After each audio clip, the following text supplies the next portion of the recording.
If you want news and rumors that appeal, welcome to the Dusty Wheel. Hey, welcome back to the Dusty Wheel.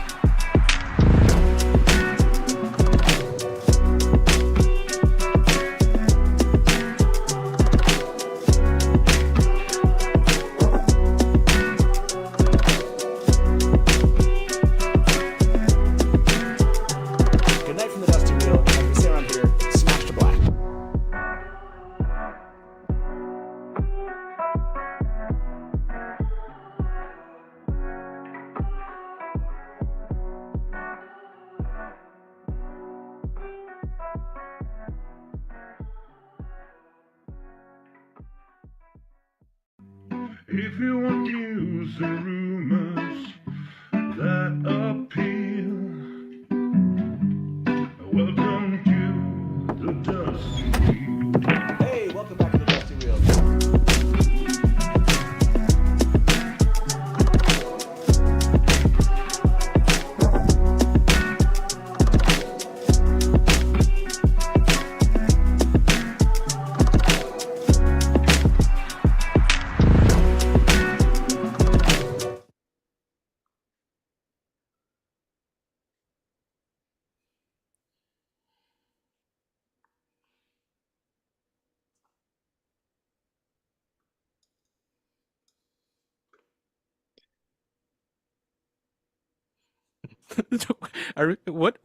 What's the spoiler level on this? Could,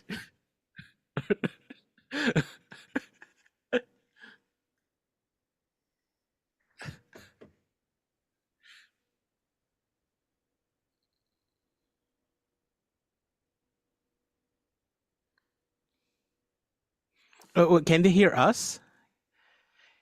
I can. Oh, they can. Maybe? They can. They said I can hear us. Hey guys. Could you hear my dog? Um, we have Salya and Bree. Welcome to the show. Hey. Matt's here too. This is gonna be fun.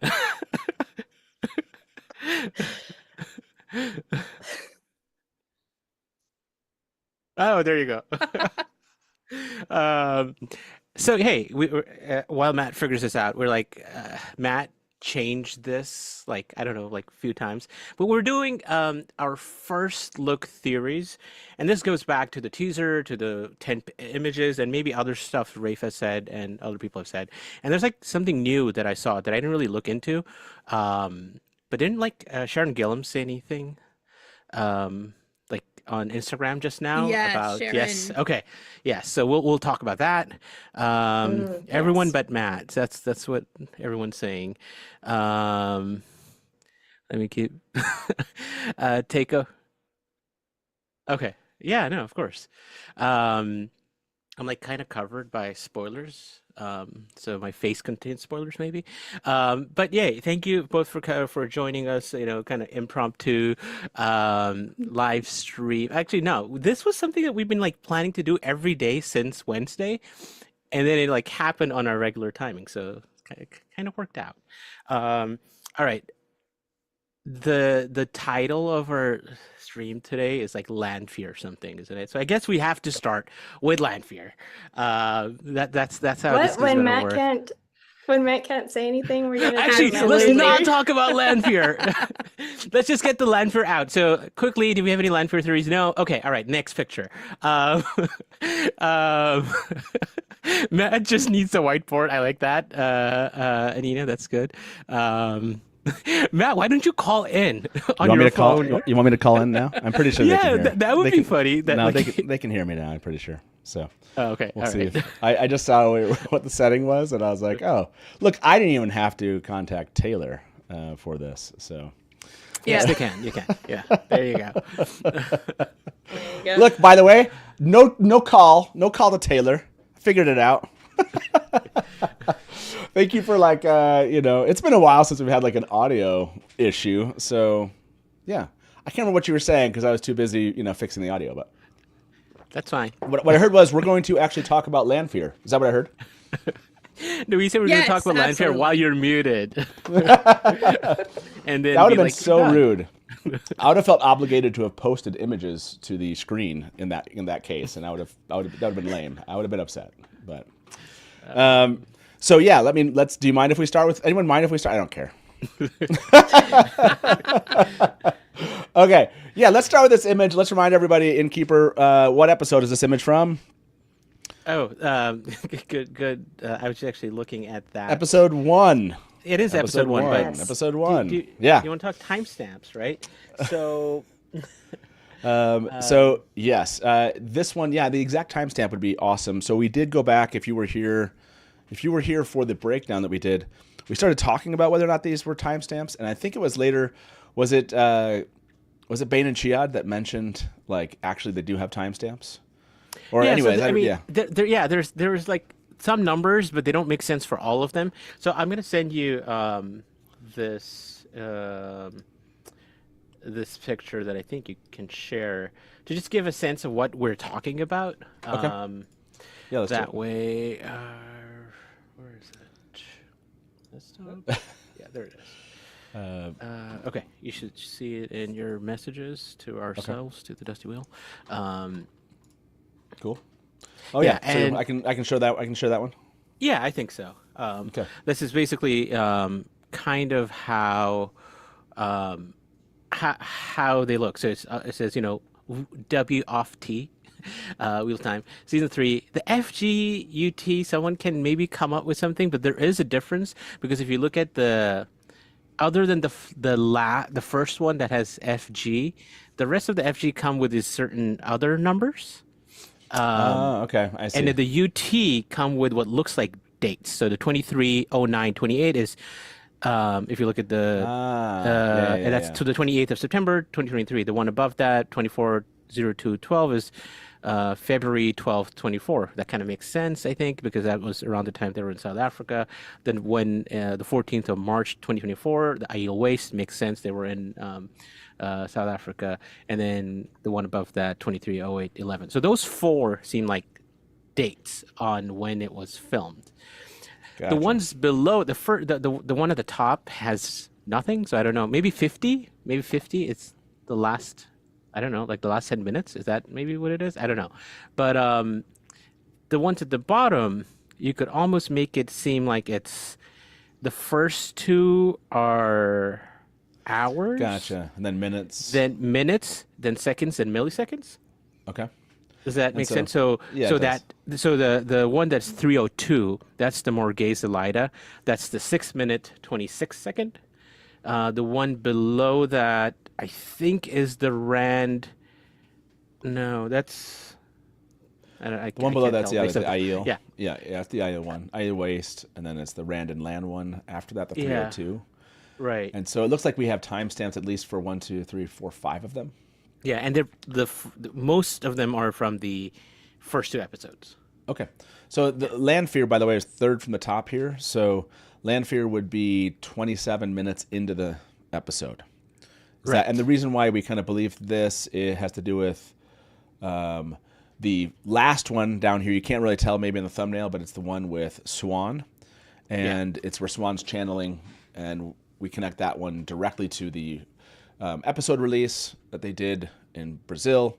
And that one shows 8 minutes basically in. Is that the idea? 8 minutes? Yeah, and I 7, think that fits really well with kind of because there's like a Leandrin is brought in, and then there's like a lot of talking. Nynaeve comes in, and then the channeling happens, right? Yep, about that makes sense. So, the belief here is that then we have Lanfear at 27 minutes into the first episode, everyone. That's what we're playing with here. So first kind of discussion, theory-wise, is going to be about Lanfear. And I want to show you something that I found, in like looking through episodes, because doors and windows, if you weren't here on Wednesday, we were like inspecting them. I finally found one that matched. But we also have the comment, and I don't know if you can send me that comment from Lauren.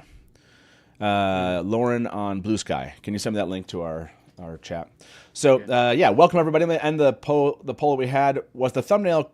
Is the thumbnail creepy looking? 60% of you thought the thumbnail was creepy looking. Salya, did you think it was creepy looking? Did you see that No, thumbnail? I voted no. I mean, Yeah. how can Shora be creepy, honestly? Yeah. Well, no, it's think but it's it's the this red. one's like this one's with oh, that was on the one on Instagram. The one that you can't have Shora on the left creepy looking. People were saying Rand looked creepy, I think, from the middle portion of that. It's that like the image, madness but- has him, right? That's like the. It has a good madness thing going on. Okay. Here we go. This is the actual image. We believed this was Tar Valon because of the bricks. And we were asking ourselves, could we find that door? And I did find the door, everybody. I found the door. So let me show you that one. And it's in episode 6, actually. Episode 6 of season 1. If you notice there, the this exact kind of design of that door is right there. It has these kind of like round-looking, stoppers here. As Moiraine, this is where Moraine's coming to find Perrin with the Aes Sedai of the Yellow Aja. And so, yes, we do know for sure. I know we believed this was, and Lauren said that he had been in this exact spot. But no, this is definitely the door where she's at. Or, I mean, it could be somewhere else on set. Maybe they use multiple doors like this, but this is the door. No bar on the Lanfear door. She's actually, the shot that we have from Moiraine is lower as they were kind of walking through, in my opinion, and she's kind of in the way of where I think that you'd see that bar. We don't see the top of the door on the one with Moiraine. I think you would see that Could be kind of the top inside section. too, right? The way Yeah. Yeah. like, isn't it? If it closes, we're seeing the Moiraine shot from the inside, so it's on the other side. Yeah, I mean, you 'Cause, like, could, but you- I really you- think it's a height thing. I think the middle, I Yeah. think the top of the Moiraine one, the section we're seeing there, is the middle section where we see Lanfear. But that's Right. my belief of what's happening there. So yeah, we do know more. Lanfear's in season 1 on season 3, episode 1, 27 minutes in Tar Valon. She does have short hair here, right? So the belief continues to be, okay, Teleron short hair. So theory-wise, where, and why is she here? So, and I don't know that anyone's gonna, come with me down this road because, I get that that being right about these things is sometimes more fun than being wrong about them. But there is a shot that I sent it to. Let me see if I sent this out. And while I look for this image to make sure I did send it to myself, Bree, thoughts on theories of who she's visiting 27 minutes into season 3, episode 1. Okay, is the shot you want to send from the trailer? Because I swear she's in the trailer in the Armelin seat throne room thing, right? Yep. So there's 2 shots that I did. Oh, I sent those to the wrong email address. Okay. I was like, I don't see them. So yes, there are 2 shots. So your thought is that it's coming from, that maybe she is there to speak with Liandrin? Is that the thought there? Did we ever figure out exactly who was on that, sitting on the Armelin seat? Yeah, it looks In like that shot? it's Liandrin there. It's Leandrin. Yep. And so Yeah, go I ahead. mean, I feel like because at the end of last season, she sort of claimed Leandrin. She kind of picked her up. It was like, I'm your boss now. So yeah, I feel like, and she does do a lot of hijinks in the White Tower in the early books, doesn't she? She's just like wandering around as Elsie, Yep. and maybe someone else, just So maybe we're gonna see that. Have we seen any Mask of Mirrors stuff in the show yet? I don't know. That's a good question. Have I we don't seen any Mask of Mirrors at this I think point? we have. Well, I mean, if we have, I don't think we know we have. So Yeah. I saw the poll. We don't know Okay, yet. so but you're bringing up a good point. So why would Lanfear be in Tar Valon, the beginning of season 1, 27 minutes in Teleron perhaps, or just even when we think about in Tar Valon? And I think directly connecting it, obviously, like what you're bringing up, is she was directly connected to the Black Aja stuff. What's going on. So connecting it, yeah, this would be kind of just a 1-to-1. Like, why wouldn't we see Lanfear there stirring up? Whether or not she's there, is she there planting evidence? Is she there, making contacts, like you said, with people? Ooh. So, Yeah? I have an idea. Here's yeah. my theory. She's there asking Leandrin, how the heck did someone else end up on the Amerlin seat, not you? That's what I think. She's like, who's Elida? You think, so you, wow, hold on a second. I don't know. I don't know how fast it's going, but Where did you, well, this was episode 1. Okay, so this is episode 1 itself. Maybe she's telling her she has to get on the Amerlin seat then. So I see what you're saying. She's talking to Leandrin. So I thought about this, and Salya, I don't know if you're about to make a comment. What was your thought there? Oh, I have a completely different theory based on where the location of that door is. So let me address Bree. This is my thought process. We know the season begins off with the battle. So like we know that there's the Black Aja reveal at the beginning of season 1. But that's the cold open. And so then we know that the battle continues, right? And we get images from the teaser that show they continue into the streets of Tar Valon, right? If that's the way the show starts, how could they ever get, because you have this image that you talked about. Let me show this image, everybody. I think I'm here. I finally got it. It took me a second. We have this image that of Lanfear on the throne here with...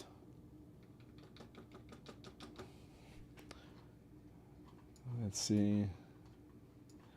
And she has like the long hair here, right? Mm-hmm. So it seems weird, like this, like meeting up Leandrin somehow afterwards. And if we're believing this in the real world, in Tar Valon, like Leandrin would be gone, wouldn't she? She wouldn't still be in the White Tower. There's no way. So, by the way, that is my second theory I need to come back to. This is my shot for the Egwene season 1 in the pool. We never get it. This is a fake shot. This is it. This is a fake shot we'll never see. Someone thought this was a cool shot, and we'll never get the shot. Who's with me here? Like, no, because you can't get here. How do you ever get to this? You can.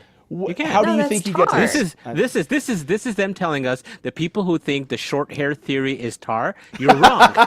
This is them telling us. This is totally it. This is the only reason they placed this is like, this is Tar. We'll make sure you'll be like, wait, this can't happen except in Tar Valon. And so I would agree with you. This would have to break that kind of idea, and maybe they are trying to break that idea. So the only two options I think that exist here, and maybe there's a third option you could. Which I think it goes to maybe Bree's question of this shot itself maybe being later in the season. But, Leandrin's just never going to come back to the White Tower in the real world in season 3. Doesn't make any sense to me. So I feel like there's two options. You can throw them up in a poll here after people chose brown as my shirt color. That was funny. So my theory is, like, this is either a shot we don't get or... This is progress check-in, right? This is like, hey, this is where we meet and we talk about what you've been up to in wherever she goes to. I get it. No, I mean, again, Tel'aran'rhiod works. They could be doing one of those cold opens and then like smash cut 2 weeks ago. It could be a flashback. I like Jen and Jen. I think she just knows Leandrin likes her long hair. There you go. Look, that's what I'm saying. Okay, it has to be one of those. This could break the paradigm of the long hair, short hair, cool thing. But this is my candidate, and you can come with me. The candidate for the image that they released that never shows up in the show. Like, this was some scene, like, before they decided how the cold open was going to go, or maybe this was an original cold open of some sort where Leandrin and they're talking about planning, like, this whole thing, and she meets up there, and then that thing progresses. But I think this isn't showing up. So that's my theory. That's my first theory of the day. And we'll come back to... When this shows up in the show, no one's going to, be talking about what they're talking. They're like... People are going to be like, he was wrong. Okay, so this is my other question here to go along with the first one I brought up, and then Salya, I'll have you do your theory here. So this is actually from the teaser trailer, and the question I have here is, now we have this idea of them being in Tar Valon, or being around Tar Valon. Everyone's collecting there. And then we have an idea in episode 2, when Rand and Lan are on the road doing sword, whatever, they're fighting with their swords, and then Rand's going to the Aiel Waste. This looks like a building to me. Looks like they're in a building. I'm not saying they couldn't have find something in the Aiel Waste that approximate what's behind Rand here, but what if this teaser image is actually, she has the short hair here, maybe we see a shot of her in the dream world, maybe it's leaving Rand, maybe the shot we see her turn around is looking at him. But my theory is that this shot is from season 1 also, and that she does meet up with Rand in Tel'aran'rhiod. In Tar Valon. No, Well, yes, you think those are related? The one, the still and this? Like Yeah, they're the same scene? I think you Same can setting? relate. I think you can relate them. Now it's Tel'aran'rhiod, so it could be anything, right? But I'm going with the, like, they're in a place and they're around a place, and she's meeting him in that place where they are. So that's my theory, is It what could she's be interesting. she's meeting up with Rand, In the books, the Stone of Tyr, the heart of the stone is sort of like the place that everybody's chilling in Tel'aran'rhiod. Yeah. We don't have the stone right now, so if Tar Valon is already an existing set and we're all familiar with it, True. maybe it could be the Tel'aran'rhiod hangout. Like where they always like show back up. Yeah. Yeah, no, that's true. don't Nynaeve and Elaine and Egwene use the tower? I don't know if they use the. I know they go to Elida Stud. I don't know. Yeah. You're like, how far can I go? How far can I go? How far can I go? But By what the I way, mean yeah, is yeah. like there is like the White Tower being a like meeting point in the dreams is canon, I think, from the books. Yeah. So could Yeah. it be the Okay. hall? Yeah. Yeah. Salya, go for it. Okay. I have so many comments. So, first of all, Go for it. for this image, working my way backwards, for Yeah. this image, that shirt that he's wearing looks like the Tar Valon, the first look photo of the boys smiling at the inn. It looks like it's the same shirt. It's Oh, a green okay. Yeah, yeah, shirt yeah. with Good the same point. kind of collar. Ooh. Yes, Salya. Thank you. That is awesome. That's true. Keep going. So, yes, so this could definitely be in Tar Valon, and not necessarily in Tel'aran'rhiod, but just like, I don't know, she could be messing with him in Tar. Anyway, Okay. one step back, Liandrin, I think that it's not a meetup. I think that Liandrin is dreaming of being the Amyrlin. This could be happening in a later episode. She's dreaming of being the Amyrlin because she's wearing the stole and everything. And Lanfear busts up into her dream to like check in on her. So it's not like a meetup per se, that's, but like she's checking in on her Right. that way. Yeah. No, that's totally fair. It's kind of Again, like the if they- Ishi dreams from episode book 1, where ooh, the color. Someone do a color like the color matching. But The But- blue is but- interesting but- because Pez talks so much in season 1 about how Rand was always wearing blue, and like Moiraine's blue. But in that image, Perrin has gone back to plaid, which is the Two Rivers yeah. fabric. Yeah. So, By but the I'm totally on board with the Leandrin's dreaming herself to be Amyrlin, because she is. By the way, what if Definitely. Lanfear visits Rand in his rooms? Correct. So, like, I think that shot. So, yes, let's. I know we've tackled like all sorts of things. I'm going to ask everyone this one. I agree. There's very little I think that this could be. So let's tackle this one first. Is that image of Liandrin and Lanfear in, with Liandrin on the Amyrlin seat?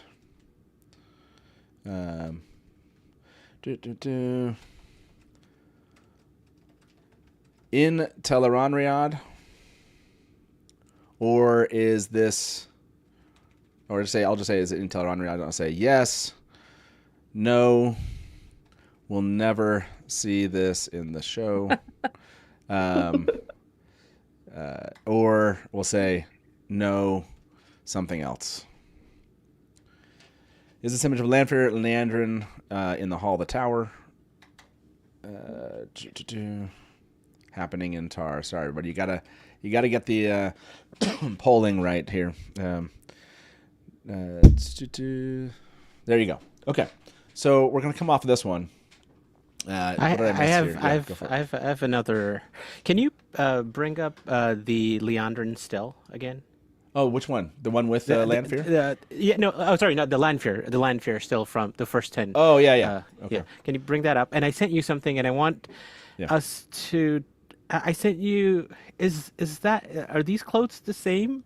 The patterning on the shadow on the shoulders, the one I just sent you. I don't think so, but I just want to make sure. And I'll keep the suspense going in terms of which one is that. Is that similar? Yes. Oh, that is. That is. Hold on. Is it? Yes. I will. No. I'm going to zoom in. It 100% is. That shoulder right there. Let me find the other one. Hold on. Okay, so look at the shoulder. That looks. I'm sorry. I think it looks like it. Let's go back and look at that. That kind of like. There is a familiar.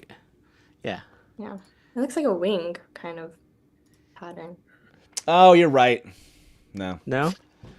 I thought mean, I couldn't remember the striping. Yeah, this is pretty straight stripes. Yeah. Yeah, but it's kind of folded. Again, yeah. It's. Let me see the collar on the other one again. Oh, where she's yeah. on Is there a Moiraine. collar on the other one? Because I was like, you can't although we really know that see it. is No, those are different. Like because I that think they're bed, different. that's the Crescent Inn. that's the Crescent Inn bed, right? Yeah. No, it was I thought it was a good connection point, but no, I don't think so. But yes, and Salya, I think there was another. You had brought up the doorway. Yeah, remind me of the doorway one that you said. Chesmal Emery. If that place is associated with yellows, Oh yeah, okay. is she gonna be visiting?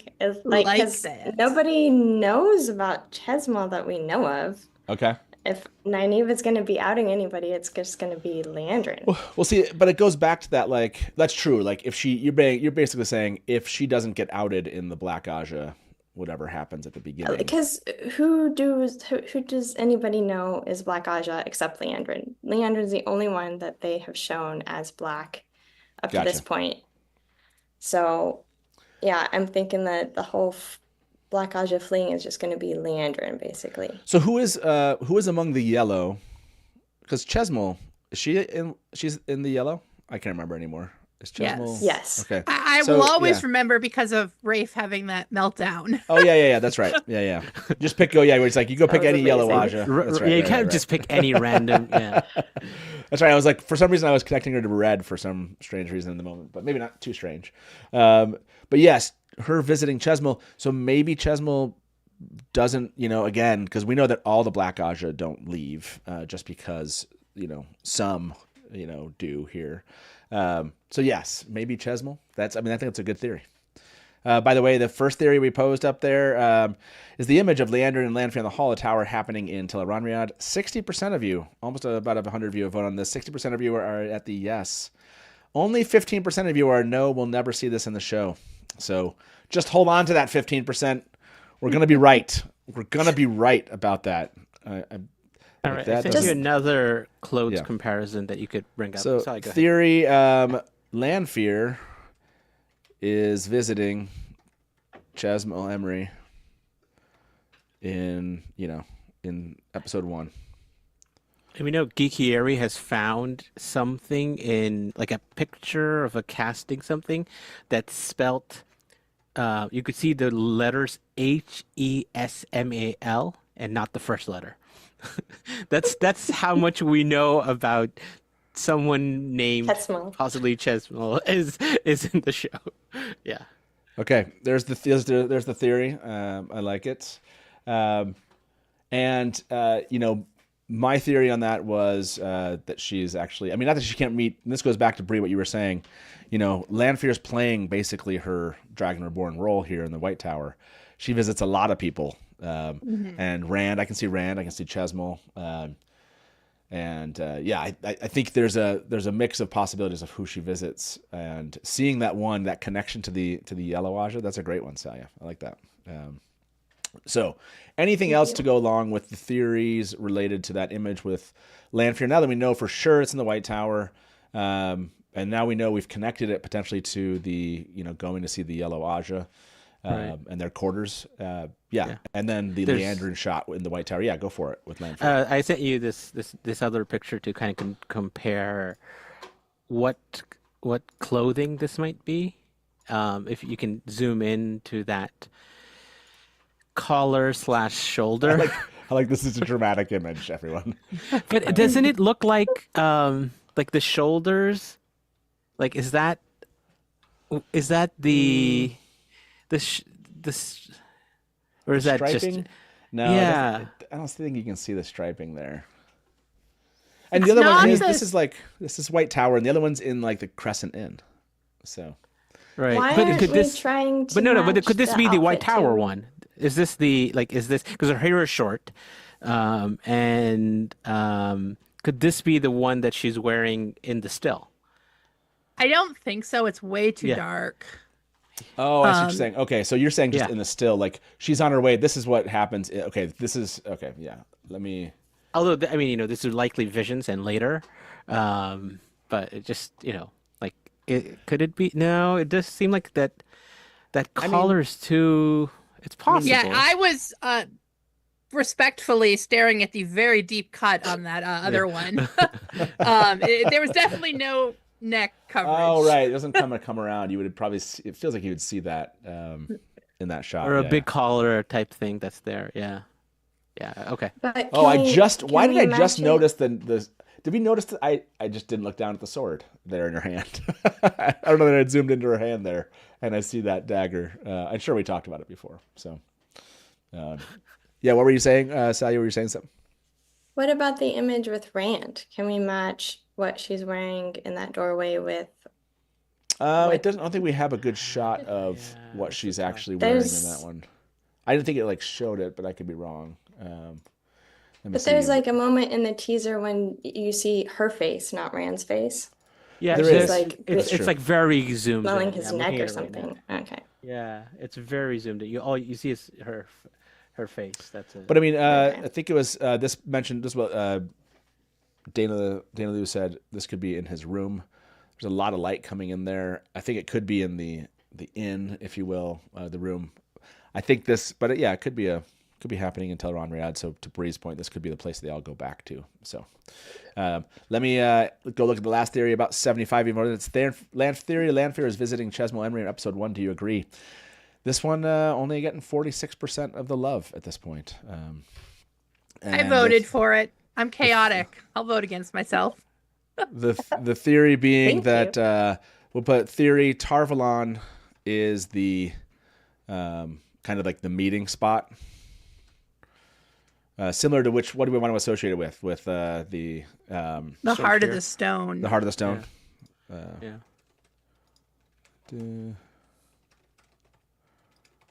From the books.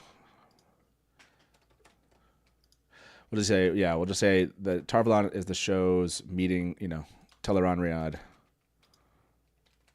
meeting spot similar to the Heart of the Stone from the books. There's, agree with that? And yes or no, everybody. Okay. And Dana Lou said, I thought she had short hair in that shot, but let me double check this one. Let's go. Yeah, I don't back. think it's the two side by side, right? The one where you see the back of her hair, that seems short. The other one, it doesn't. You can't necessarily tell. They're like next to each other. Those two stills. I think that's the one Dana Lou's talking about. Do you don't have a timestamp? It's always easier if we have a timestamp from these. I feel like it's about halfway through. 36? 36? Okay. Which does, at 36, by the way, we do see another shot, which I think is probably Tar Valon in the back, but I didn't do a confirmation shot of it. Definitely the Crescent Inn. That right there, it's got to be, right? Another short shot.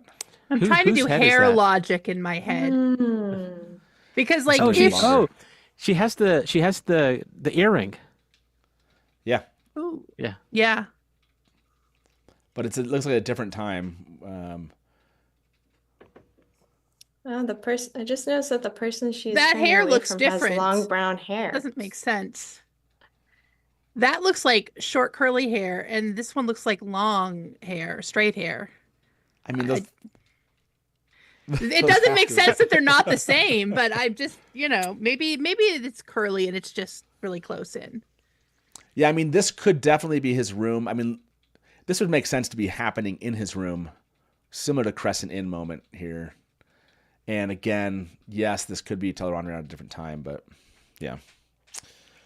It's a good question, everyone. Hair or hood? Well, I'm trying to do like hair logic because in the dream, it could clearly be either. But in real life, if she cuts off all her hair, unless she has hair growing weaves, it cannot go back to being long. But what about Mask of Mirrors? Like, I guess so. I mean, that would be an interesting way to introduce Mask of Mirrors. She just uses it for hair. I mean, or her wardrobe. I would use that.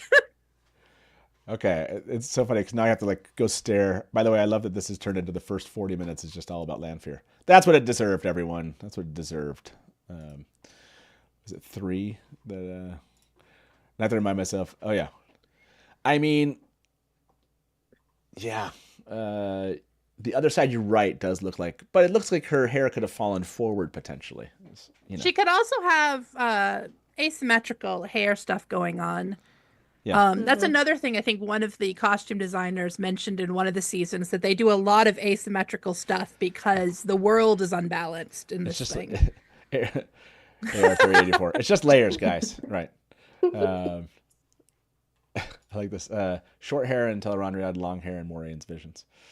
I didn't think about checking the visions of the future stuff. Oh, that'd be interesting if the future visions that Moiraine had were somehow connected to. Anyways, like I was like, no. Could you try to read that? But probably not. Here we go. 75 votes on this. Come on. Keep voting on these theories. Tar Valon is the show's Tel'aran'rhiod meeting spot, similar to Heart of Stone from the books. Agree? 83% agree with this idea. They think that we're going to be going back to Tel'aran'rhiod as kind of the Heart of the Stone, which, yeah, I think that actually works.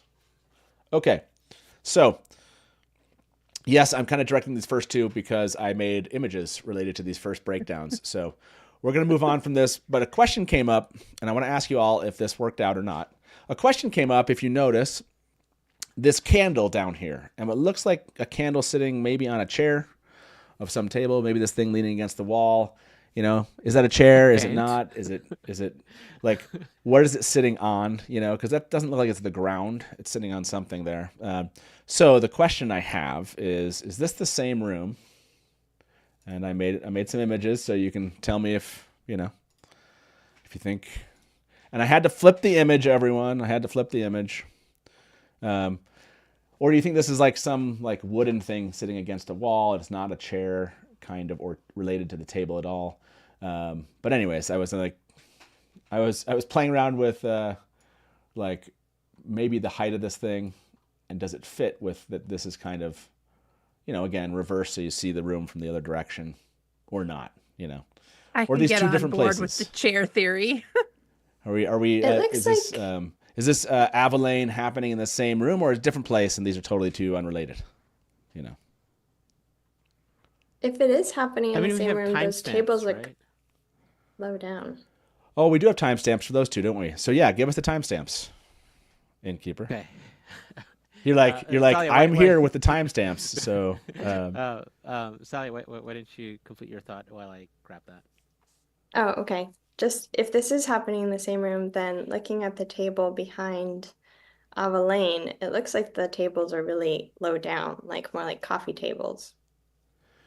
Yeah, it looks like they're definitely sitting on the they're definitely sitting on like the ground right here. That's what it looks like. They don't, compared to where the table's at, it doesn't look like they're sitting. Yeah, they have to be sitting on the ground, if you will. Yeah, which makes sense. It's a very Aiel thing. Which, yeah, I think it would. Obviously, they're not that they couldn't have brought glasses elsewhere, but that's where everyone else is drinking. But is this later? So yeah, Innkeeper, do you have different timestamps on these? So what are the timestamps? It is 22 minutes for the three boys. 22 minutes. Double check that. Yep, 22 minutes. And then for the Avilayne one, it is 43. 43. Okay. So it's like that looks like a very like parting, kind of parting. Like, all right, cheers. Have have a good time wherever you're going. Yeah, well, I mean, Ayoola, because people were asking this, does Avilayne end up in the waste, right? And she said something like on a Instagram post, like she basically can't wait to introduce people to the Ayoola waste. And that was where Melinda in chat was like, "You mean the threefold land?" Which I thought was funny. So we have no reason to believe. Yeah, that's true. That's a good point. Like this could be like a goodbye kind of moment here, in that potential same spot. And then this is not so much a theory anymore. Like I don't know. Maybe we still think this is a theory. This is Avilayne, right? We have to talk about this, which is the Instagram post from Ayoola.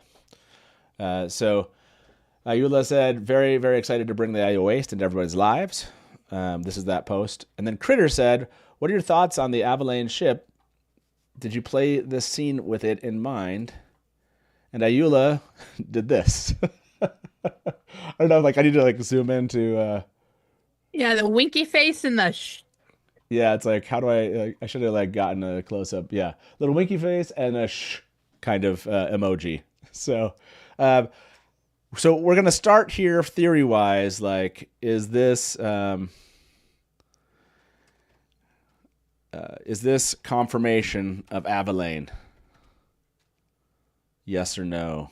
Bree, is this confirmation of Avilayne? It better be. Is this more fact than theory to you at this point now? I have been manifesting this since before, like, 8,000 years ago when Rafe said something about how he's more interested in polyamory than polygamy. And I was like, this is it. This is the one I've been waiting for. This right here. Salya, do you think this is confirmation, no more theory? This is fact to you, or is this just like now just a really strong theory, a likely theory? I think it's pretty much been fact. Like, it's just basically every piece is just more confirmation that it's going to happen. Yeah. Like LightBlindedFool, have we ever needed more for confirmation before? Yes. I agree. It is teasing. It is teasing, but like LightBlindedFool, probably confirmation enough. So I think this theory, obviously, just from Rafe's comment, and then from this like tease, if you will, from Ayoola, and from the shot itself, right? Which they're Innkeeper, smoldering at each other. Innkeeper, you just brought up, and Innkeeper just brought up. This happens late in an episode. We have reason to believe, obviously, these two are not together through the season. It's in episode 1, 43 minutes in. And they're sitting on the ground, and like you said, they are certainly kind of looking at each other, more so than just like, "Hey, it'd be good to see you. Hey, buddy." There does seem to be a closeness to them. So, yeah, I think some intense eye contact. Elaine especially is smoldering. It is definitely. What is it that came up during our breakdown? My favorite phrase was, "This is Elaine's signature move." Is this some of basically Elaine's? Did Ayoola make what they're drinking? I think was the question. So, of course, it's trying to find which number is that Ayoola image. Usquai play on words. There's a play on words on Usquai. I forget what it is now. Someone in chat will probably remind us. Why can't I find the image of them? It's like I had the image, now I'm like, where is it at? There it is. Jeez, that took forever. Yeah. Yeah, that little smile, Elaine. That is. Yeah, if you just look at the smiles, right? That is some intense eye contact right there. Are you zooming in on the chair again?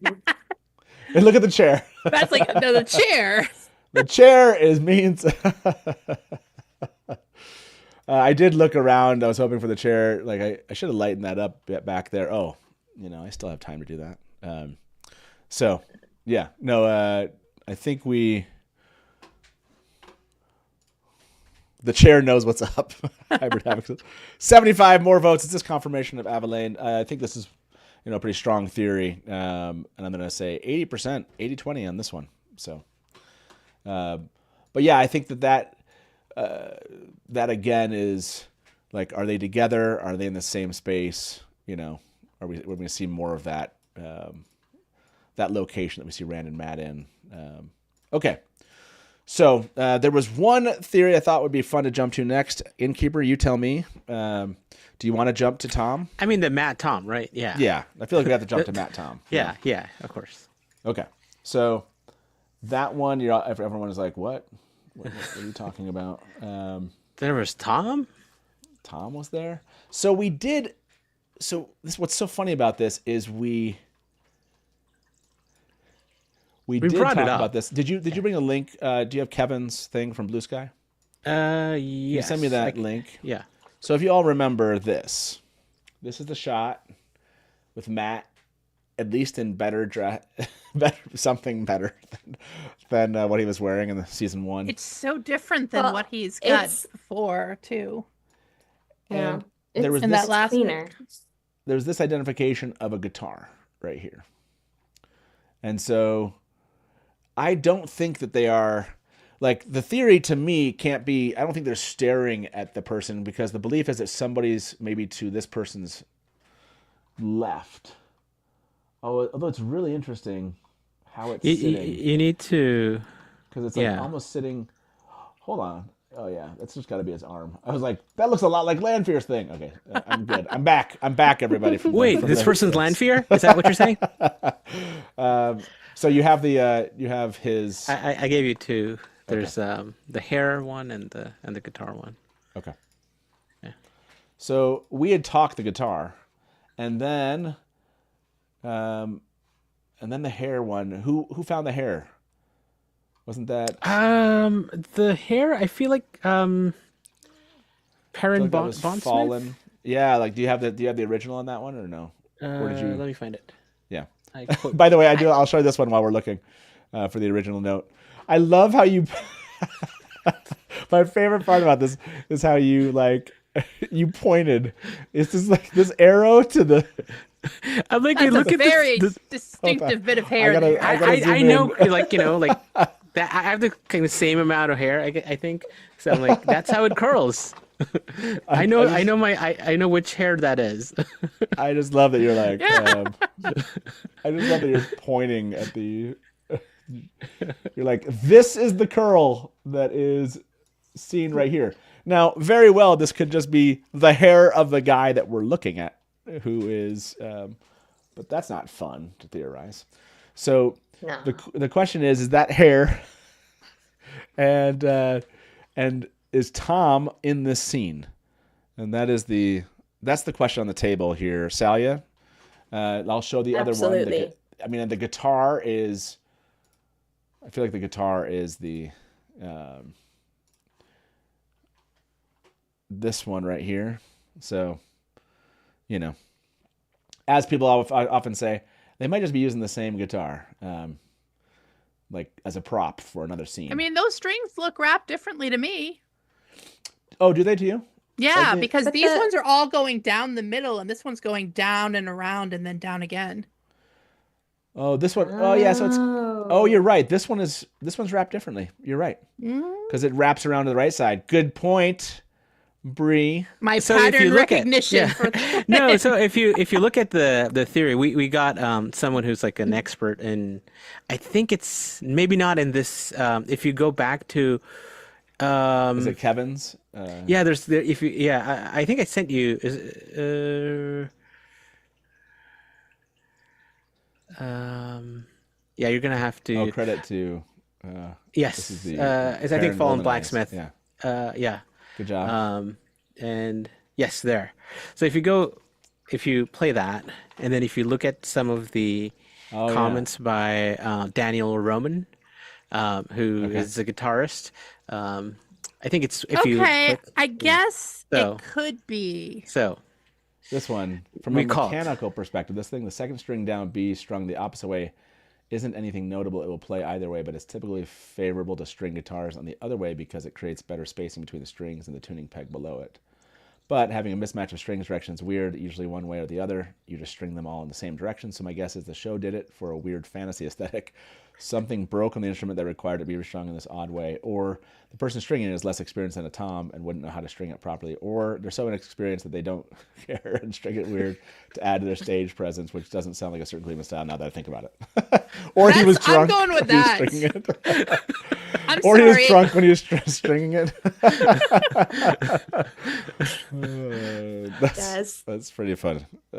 Okay, so that was the look here. Now that we've brought up the, they look a little bit different in how they're strung. Now I want to say this aspect of this image, that is with the right. That's if it's like standing like this, right? That's not on its side. So that's like if it's standing up and down. So, if it's standing up and down, it looks like it's like on his arm. So isn't it possible he's just holding that like within his arm, like it's his, or he got it from Thom? Anyways, if it was like, person? Yeah, because look it's like it's right, like his arm, the shadow. I mean, like you can see this arm. Yeah. Like how is it going to be set? No, but think about if it's like set. So because because like, Thom is behind this person and holding his arm, his hand is holding it just beneath that, and it's on the ground. So Thom is holding it with it standing up. Yeah. By the way, I'm so much more critical about theories that don't involve Lanfear. I'm sorry. I'm just going with that's Asmodean. I'm going to say that anytime I see a guitar from here on out. So if there's someone standing any musical behind instrument. Okay, so this person. This is the theory. Someone's standing behind him. Yeah. And is holding it Thom is right back here, and this isn't just hair from this guy. This is somebody else's hair. And Thom has his hand, and it just looks like, for some reason, that it's really But that's a close to weird this way. dude. Like, why would someone hold their guitar like if it's this person? No, but I agree. But how is this over his arm? Is all I'm saying. Like it looks like it's literally on his arm. You know? How would a person hold a guitar from like here? No, but inside of his arm, like inside his arm, like his arm. It's not inside his arm though. You but it can looks see like that it's on the outside of his arm. No, because the what do you call it? The front side of the guitar. I don't know what it's called. Like the neck of the guitar would be like right here between his arm and his. He's got like an arm sheath guitar. No, but you can see the his thing in front of the guitar. So yeah, the sleeve that's his left arm, right? Yeah. Left forearm, and the left forearm is in front of the guitar head, and the rest of the guitar, like strings as they go down, will be on it's just really awkward because it's like it's touching his on arm. The lateral aspect. It just looks like it's touching his arm. Like literally, like these two things touch. They are touching. That is on his arm. Is all I'm saying. It's like funky. Okay, we'll put it up for theory for you all here. Do you believe Thom?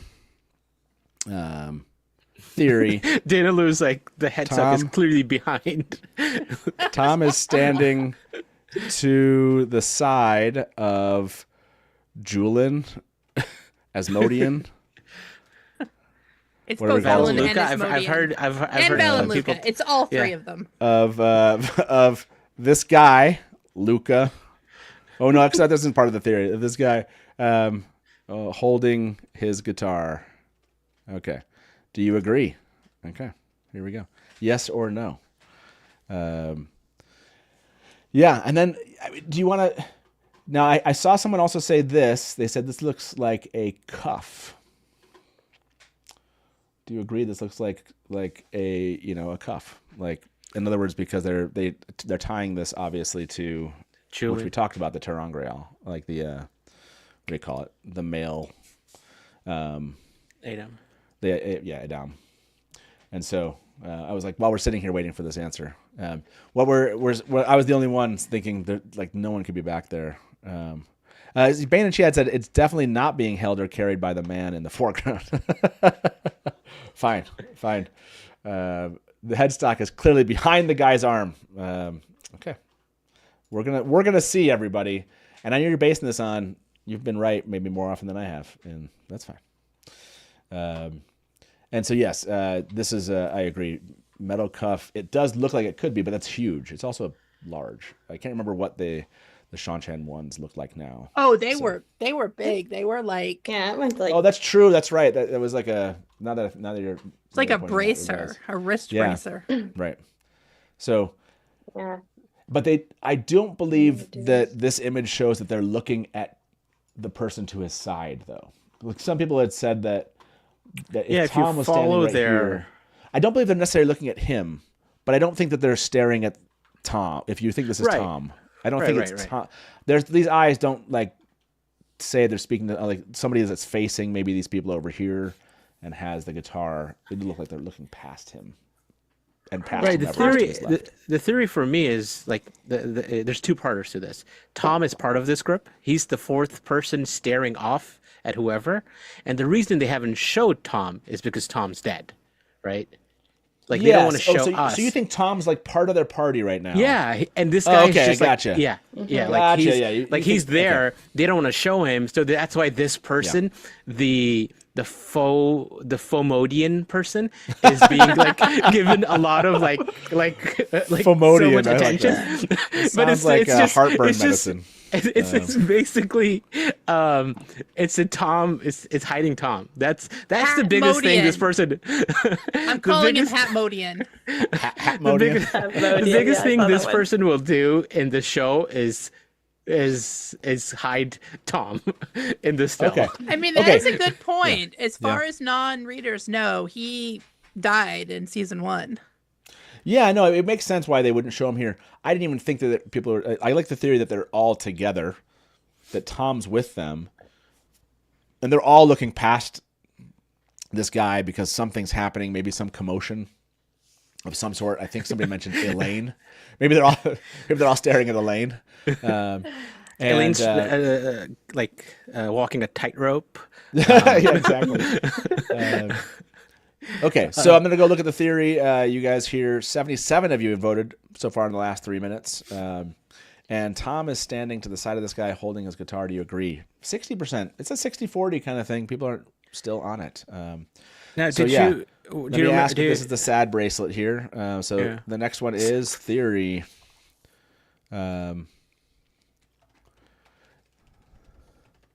This guy is holding the sad bracelet. So Loyal, I'm just going to answer a comment in the chat. Rafe got on the internet like 48 hours after the premiere. Was like, Loyal's not dead. He's not dead, guys. So I don't think they were trying to hide that. He was literally in interviews like, no, he's alive. Everyone, calm down. Aram's comments. I did not kill Loyal. Okay, so yes, let's theory wise. I mean, we have to like touch on this one. I know we talked Asmodean and Julian and Valon, and so do we have a strong theory in how it would work out and why we think this? I mean, just saying we think this person is Asmodean. Do you think there's like he's playing a different role? Then he doesn't care about Rand. He's moving on to Is it really like this would be cool if it's him, or is there an actual theory you have? Yeah. In this, we have to remember in this season, like in the show, all the Forsaken are interested in all of them as much as Rand, because we have this thing where they're a group and the Forsaken are interested in all of them. So I do think there's room for them to be bouncing around between them and more of them to have multiple interests. And Asmodean could have like his own little thing going on until Rand, somehow locks him down. True. Like they could be like giving us Asmodean early and maybe not even necessarily revealing it. That it's Yeah, Asmodean. I do think that whatever's going on, if that is a Forsaken, we're not going to know right away, Okay. I think everybody in this thing that we don't recognize is maybe a Forsaken. I like it. Ninja Librarian. Jul Valadine. Jul Valadine. Yeah. Yes. This guy is holding the sad bracelet. It's only been out there for a minute from a poll perspective. It seems like, again, this one's, kind of 50-50. Innkeeper, were there like other theories? I know you had a list of them. Where do you think we should go next? There's the general kind of how does Matt end up here? Is there or like how does he end up with Nynaeve and Min and Matt were not, they left off as not friends. Yeah. So remind us what episode this is, and then what is the time? 306. Let me double check that, but I think it's 306. Okay. So yeah. if we went with 306, and we believe that like Thom is connected here, 306, having someone here, maybe this is Julian. Maybe he's been searching for this for them. Maybe this is the sad bracelet they're showing them. 306 seems pretty late in the season. So yeah, like does anyone here have a theory on how do Matt, Nynaeve, and Min get here from the last place where we know Nynaeve is in episode 1 in Tar Valon, right? And we know that Matt is in episode 1. And what we've kind of all surmised from what looks like where they're at near or at Tar Valon. So yeah, like anyone theorize like what is the mechanism? How do they get to this point? Is it like straight kind of like book related? You know, we have Lanfear who we're theorizing might be setting up. We know the Black Azure are leaving. So why go for it. Yeah, the easy kind of straightforward is like the other person we know who is in Tanchico is Liandrin and Moghedien. Now Moghedien hasn't had any contact with anyone else, so I doubt Moghedien directly plays a role.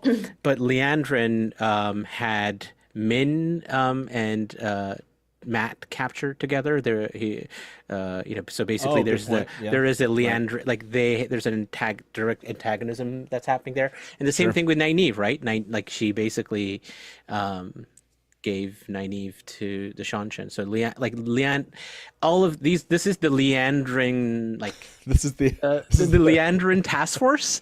Like it's like, you know, the Leandrin grudge squad. Right, there you go. Like Swan's like, who wants? All right, so we need to get Lanfear, Leandrin, and this. Like who's up for Leandrin? And these are the people who put their hand up. Yeah, so I mean, obviously we're seeing a split happen, right? Right. We already see episode 2.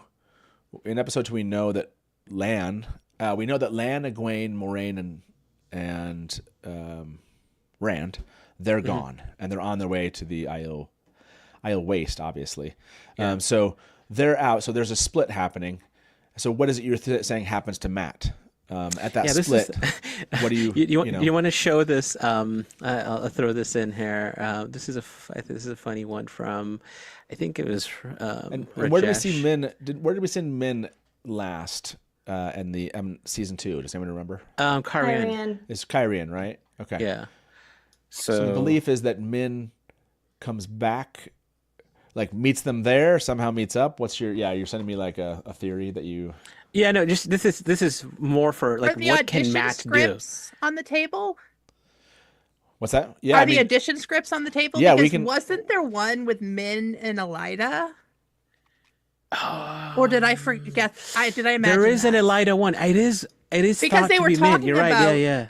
being a prophet or foreseeing or whatever. Yeah, a seer. You're a seer. You're the seer. Like she's like, yeah, you're the seer.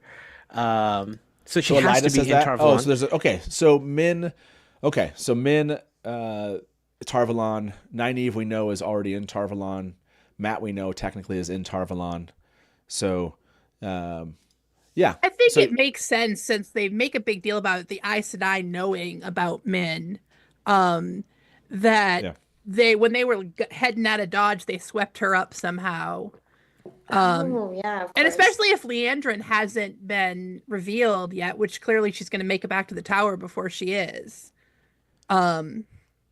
So. Okay, so Min, yeah. So, yeah, Min, Nynaeve, Matt are there, and yeah, go ahead. So I have a way of maybe trying to unify this. So you could show that blue sky post I showed you. I think Moiraine. I think that's the picture of like where do we need to see Matt? By the way, you got like the script thing, and then is it before the one before that? It's just the one before that. Yeah. Okay. So if you look at like where is Matt likely going to be, right? So thanks. So to fall, the first one, Thom to Tar Valon, we know that happens, right? Okay. Then we know the back to Tanchico, so the blue line. But is there a stop in Caemlyn?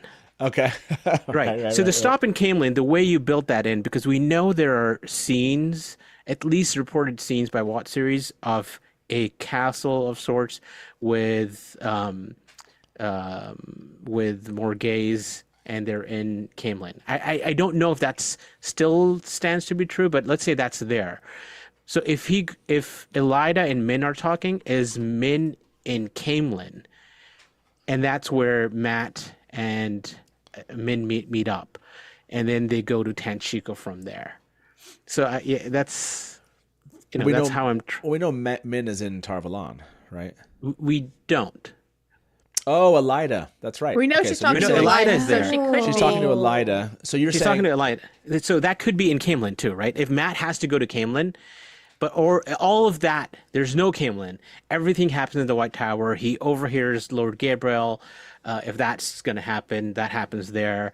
And then Elaine is already off. So maybe, like, let's say by the time, I just don't understand, like, what is, if they're all leaving at the end of episode 1, they all have to leave together. But then, like, what does Elida do? Like, what is the point of Elida after the end of episode 1? Like, why go back to the White Tower? Is Min still there? Is Matt still there? I think having a Caemlyn stop kind of maybe tries to help with that. I'm not entirely sure. And if you look at the script, that kind of So and I agree. And we'll get back to this.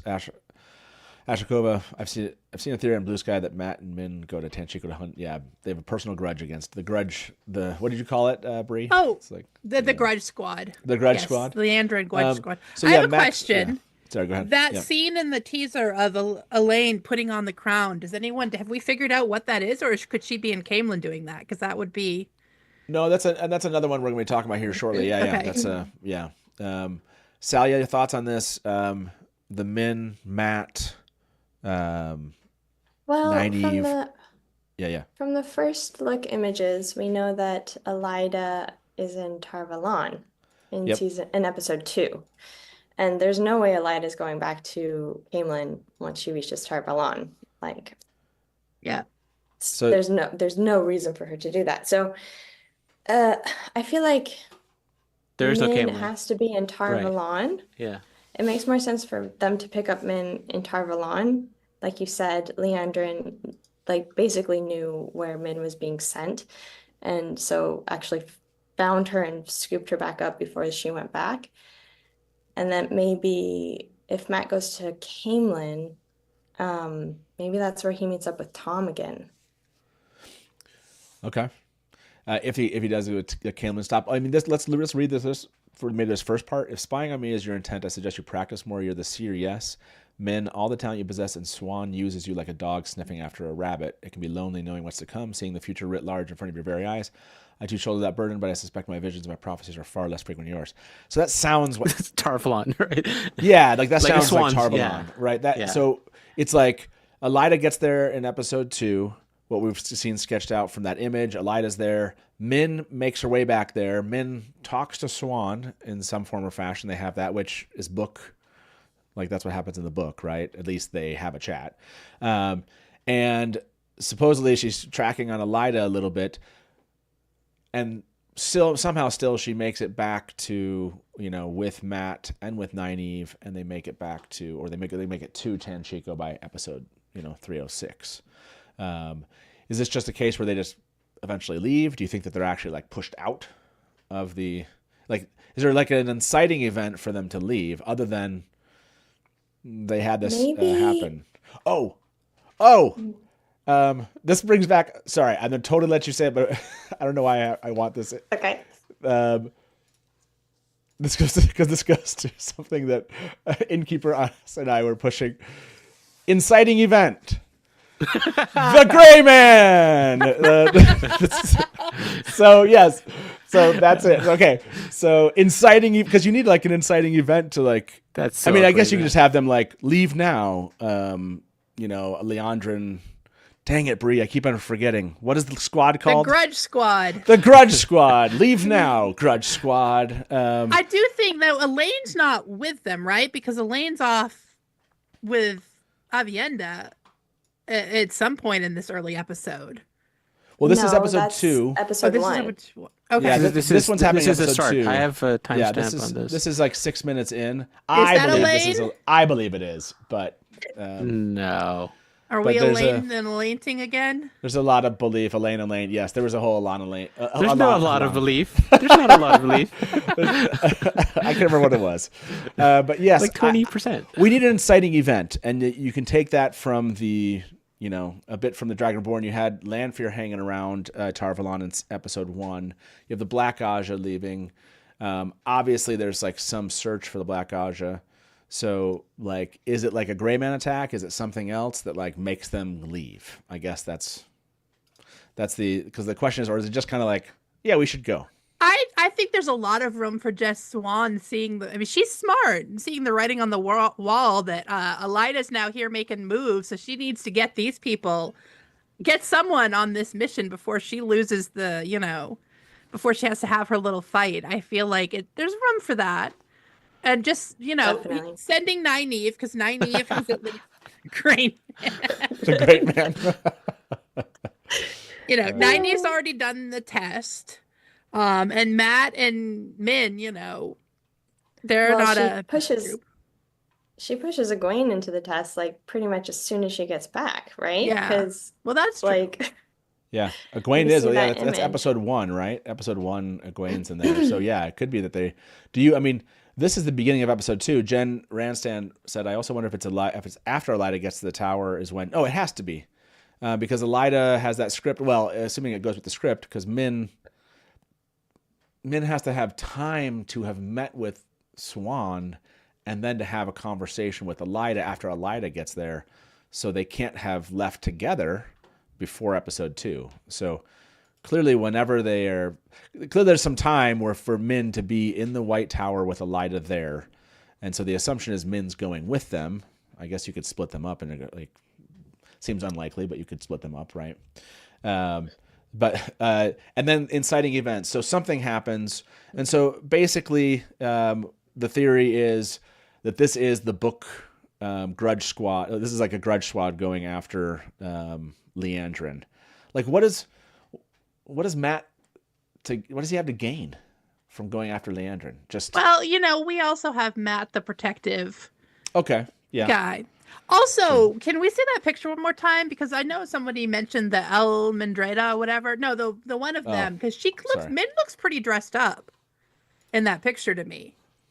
Like she has had some real casual clothes in every time we've seen her up until this. I wonder if she's in the retinue for the Panarch or something. Like she's like the Panarchs, like, because we see her in that room in the teaser. Mm-hmm. So how does she get access to that? Is she like someone who works within that? You're saying this one right here? Yeah, that looks extremely dressed up compared to how we have seen her anywhere else. This is not the Min style of previous seasons. So I do think maybe there's something of a little makeover, if this is just the blend in Tanchico outfit, or because she wasn't trying to blend in anywhere else she's gone. Kyrian or like in the Borderlands.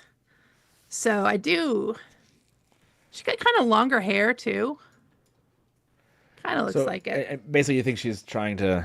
Just a little bit. She's just I'm wondering if we're going to get... I mean, people had mentioned that El Mendreda. I think we're going to get a little of the spying. That she's going to be spying for Swan, so she's sort of somewhat incognito there. And then maybe Swan's sending her off on a mission. And yeah, Matt may just want to get out of there too, because like all we need is like Elida being super interested in him because he is also from where Rand is from, right? Yeah. I think the Aes Sedai can scare him out of the tower pretty easy. So let me end this poll. The theory, this guy is holding a sad bracelet. Has it's still like 56% say no. Do you theory? This is the Grudge Squad going after Liandrin. Do you agree? Now, so I mean, I don't want to like sit too long on this one idea, but like, what is it there? Like, this is that. I mean, obviously, this guy's showing them something in this image. And that's, I guess, the question, that concern I have is like, there's no, like, what is there has to be some reason. Is Siuan just like, hey, we, in the books, it's like they find evidence of where they're at, like, and they have reason to go to, for example, to Tyr. They're like, oh, Siuan is a dreamer in the show. Or at least she has prophetic dreams. They called her a capital D dreamer. Oh, interesting. The Eye of the World dreams, right? So you're saying, okay, so Siuan has some reason to believe she knows where they're at. Didn't go great last time, but yeah. So, like, by the way, I saw some street fair in Tanchico. Sorry, everybody. El Mindretta is when, yes, Min is wearing the same outfit as in the teaser you see. Min's headband is matching her blouse. Maybe Matt and Min follow to help Elaine after death threat, similar to in The Dragon Reborn. Min may not be in incognito. How does Aleda know? We need Grudge Squad t-shirts. Yes. Absolutely. That's their permanent name now. Yeah, I agree. Like, this whole El Mindretta, like, that's a disguise, although it doesn't really, like, it doesn't sound like it fools Alida very much. I mean, I don't think it'll be the same as the books, but I like a nod to it, even if they're changing the plot line a little bit, Yeah. They give the fans a little wink. Yep, she's dressed up now. So, yeah, I think that's the kind of question is, and I like the idea you just proposed, that Siuan maybe has some type of prophetic, like some dream where she has reason to know where to send them, right? Because, again, it's like, how do they know where they're at? How do they know to go to Tanchico? We have what happens in the books, like where they find some evidence, right? But it was like planted evidence, if you will, because it like wasn't there, and then all of a sudden, like, it was Elsie, right? It was Lanfear as Elsie, right. and like guiding them, which could be what it could be a function. She's going to be even more of a chaos agent in the show, I think. I think they're really, because like didn't they say in the season description that this thing, the relationship between them is like the balance between light and dark for both of them? So I think they're really teasing that he could bring Lanfear to the other side. Yeah, I like that they're teasing it for people that have never read the books. So she is a chaos agent in the books too. I mean, she's hurting her side just as much as she's helping. Because Siuan's prophetic dreams always work out, right? I mean, the only thing I was thinking is, like, why does Egwene go to the waste? Like, we haven't answered that question. So if we know she's going to dream because of that picture you want to maybe show of Sharon. Oh, yeah. But the fact that, if it, instead of Swan dreaming it might be Egwene dreams herself in Rhuidean and not Rhuidean, in the waste, and the rest of them going to Tanchico with Liandrin. Because she was also she was like, she hates Liandrin too. Like, why didn't she go? Right? Sure. Yeah, like she Sharon has, said, like, this is Egwene. She has the biggest. This is Egwene and Teleronriad, is what Sharon put here. So Sharon's given a little bit for us all watching here. Aiel. Dream World. Yeah. Dream World. Teleronriad. Yeah. I mean, I like the idea that she goes into Teleronriad because we've seen her in there once, right? She saw Rand in there. Mm-hmm. Like that she meets a wise one. I'm down for that still being the thing that happens, that she goes to Teleronriad, and a wise one's like, you need to come to the waste so we can train you. Yeah, she has like a capital D dream, prophetic dream, and then also meets the wise ones telling her to go to the, because this happens, right? I forget when Egwene's first dream is, but like it's fairly early. It's in the first 3 books, right? When did she get the actual ring from? She gets the ring in Dragon Reborn, right? Yeah, 3. So yeah. Yep. So this is kind of the same. So yeah, I mean, but you bring up a good point, and this comes down to the theory. I mean, it's fun to obviously pick apart like little things from images. They're starting to give us episodes, which is enabling us to kind of piece together the show a bit more. We don't know what other inciting events are going to be, or the rationales. They split up, right? Mm-hmm. Like, we know they split, and it's like, why are they splitting up? And like, why do some choose to go? Why do some choose to stay? Why are some groups maybe? We know obviously Egwene, right? Episode 1, she does her testing, right? Okay. There could be something she sees in the testing too. True. Because the testing works slightly differently. Nynaeve's was a whole thing, right? Where she got caught in there and came out. So we could do that too. Stubble here. My theory, seen with Elaine and Avienda, is them sealing the deal that Avienda. Sorry. By the way, I just read sealing the deal, and I was like, sealing the deal. That Avienda will watch Rand for Elaine. Real roller coaster for me on that. I feel like if I pulled that, it would get yeses for different reasons. Yes. Sealing the deal, and that Avienda will watch Rand for Elaine. This theory, this is the Grudge Squad going after Liandrin. About 75 of you have voted. Do you agree? 89%. I mean, that's straight up has all the kind of like, this is book related, kind of stuff. Like showing Matt there. I think we're all kind of, we're like, okay, it'd be weird for him to go out to the waste. He's not even mentioned in some of the stuff. We're going to see many pictures and then somehow come back. So, Megan, I missed your, okay. And so, yeah, Stubble Mashave, nice one. Megan said, my theory is that Egwene learning to enter someone's dreams. Rand is a good guinea pig for her since she knows him well. Oh, so this shot, we don't know when that shot is. You're saying, okay, so this is like, yeah, if I understand correctly, what you're saying is that Egwene is learning to enter someone's dreams. Rand is a good guinea pig for her since she knows him well. And that this shot right here is from that. That's a great theory too. Also, in the show, Rand's got more experience than she does at this point because Lanfear sort of gave him a crash course there in season 2. Yep, that's true. I mean, the metaphysics are all over the place, though, right? With how dreams work. Yeah, yeah, because he's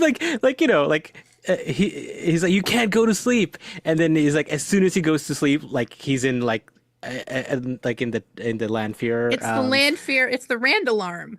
Right, Yeah, right. But it's just like the either he's a dreamer or the metaphysics are like totally different.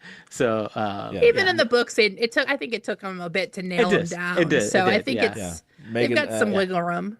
Megan and Stubble, those both sound pretty sound theories. And by the way, anyone else, if you have a theory, feel free to tag me in chat. If you're like, hey, you guys have been talking about X, but mention this. I think this is valid for what you guys are talking about.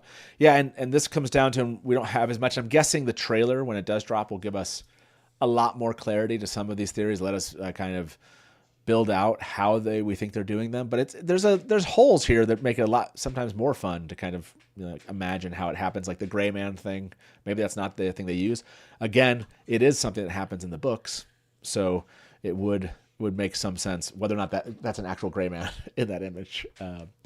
Other theories that we were going to cover, Innkeeper in our list. And by the way, Salya, do you have any other theories? You had one that you posted. Did we already cover it? You posted one on Blue Sky. And what was that? My main thing was that I noticed that Matt and Min's S2 plot lines set them up for having a reason to go after Liandrin because of what she did. And gotcha. Yeah, so it's this one. Since that is Thom behind Hatmodian, my theory is that his grudge against Liandrin is that she's the red who gentled Owen. Oh, the first scene, right? You think tying it back. Thom is part of the Grudge Squad, is what you're saying. Yes, I like it. Okay, that's fun. That it's Liandrin. And do you think it's just bring to justice, like they're there, or do you think all of them, like for him it's Owen, I think it makes the most sense that Matt would travel with the girls, but it makes more sense if Min has a conversation with Lyda, and they're already out of the tower by the end of season 1, that she doesn't show up until season 2. Until episode 2.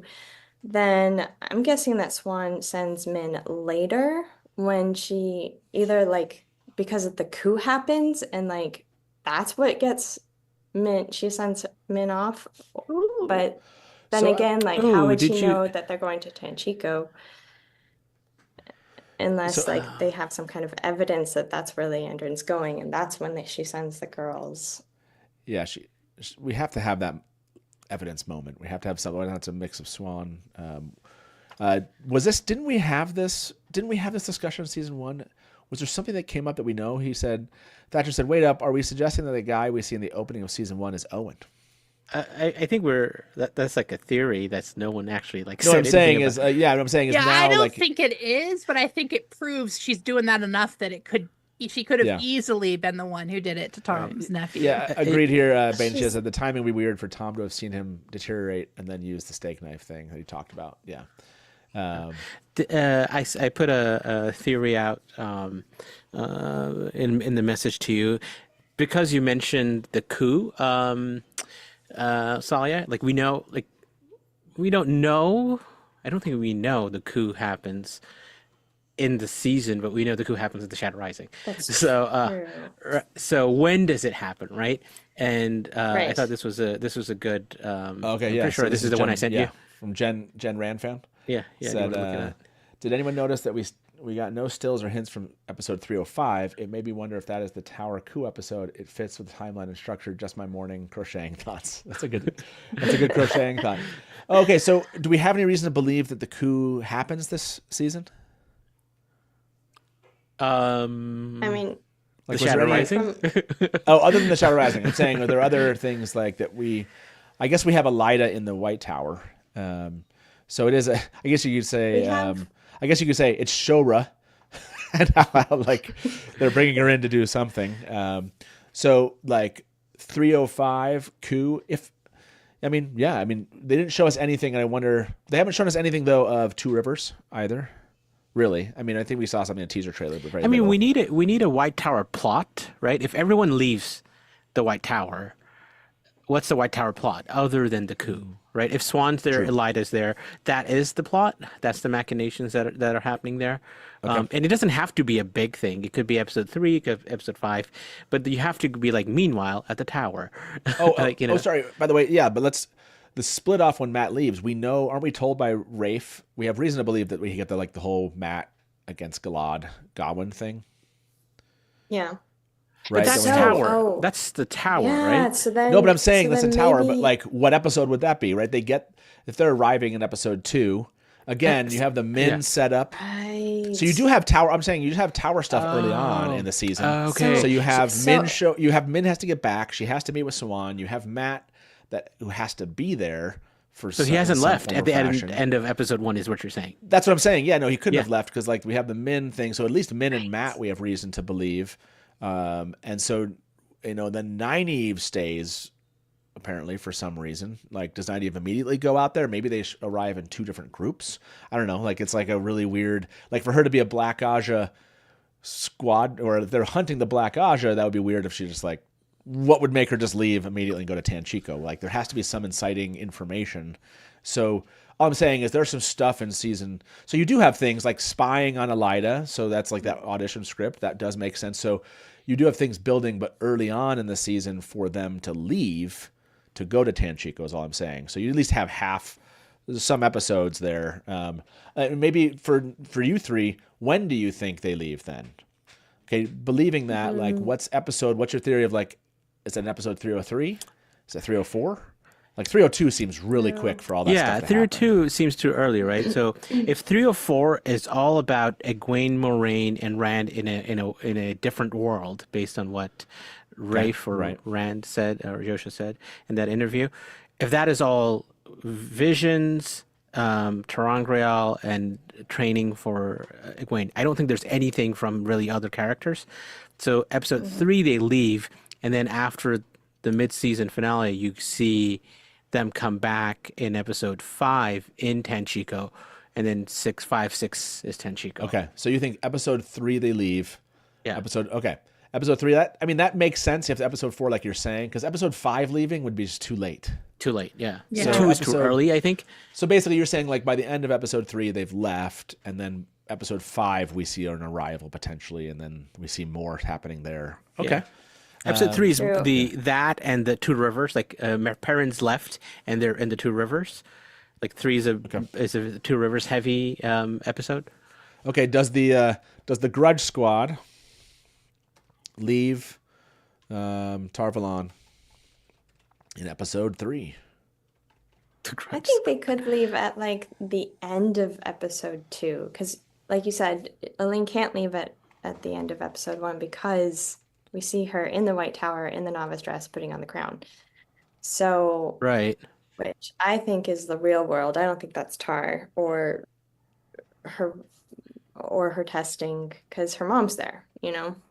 So she could have very easily, they could be having like a mother-daughter. It was like, You try need it to be on. prepared to be a queen, like feel the weight of being a queen or something like, I don't know, something like that. So yeah, I guess they the have only to be in the question is, right do we go tower. to Caemlyn? I sent you a couple of snippets from What Series article where they talked about this castle and Oh, okay, yeah. Caemlyn. Right. Like, do we like? I mean, they've proved stuff with Alvar Morte and Logain and never used it on like location, like not a set, right? So there's this. This was the first one. There's this castle where they shot film. It's filmed some scenes with the white line on display. That this is, and they thought, if you look at the other one I sent you, that Olivia Williams and Shory Agdashlu were spotted on site in this castle, Oh. and Nuno Lopez was also in this other castle, and this is like far away from Prague and Jordan Studios, so they like went out and did these scenes. I Yeah. think if Shahora is in those scenes though, then it has to be a flashback, because as we know, once she arrives Like, in she Tar wouldn't Valon, leave, she's yeah. not going to go back to Yeah, Caemlyn. Like, yeah, how does it work? Yeah. Yeah. Yeah. So if Min, Unless it's season Swan- 1, episode 1. We have cold opens too, remember. Exactly. The cold opens can go back and show us some of Like these. some Like, of the remember, past. think about Swan's cold open in episode 6 of season 1. Like, there's definitely a room for them to go back and show us some of these people in their Right. their places. Okay, so flashback seems like most likely, although they could do like, because you'd have to flashback past episode 2. Otherwise, you'd have to cold open episode 2. With that, and That then makes the show most her sense. walking Anything in else? 8 minutes Or you in. have to, or you could do a scene in episode 1. It could like go to Caemlyn and you could show a scene of them leaving or something to that effect. Like, you could have like a scene show up and they're talking about going to the White Tower and they show up in episode 2. Episode 1 is so dense. I know. Also, Can you I'm gonna imagine? just throw out here Yeah. that if we have a Forsaken chilling in Caemlyn, screwing with Morghese, it's possible that she could be a big enough character just because of that. I mean, they have shown us, like, had people who were, just for 1 or 2 episodes, but they had like a fairly big part in those.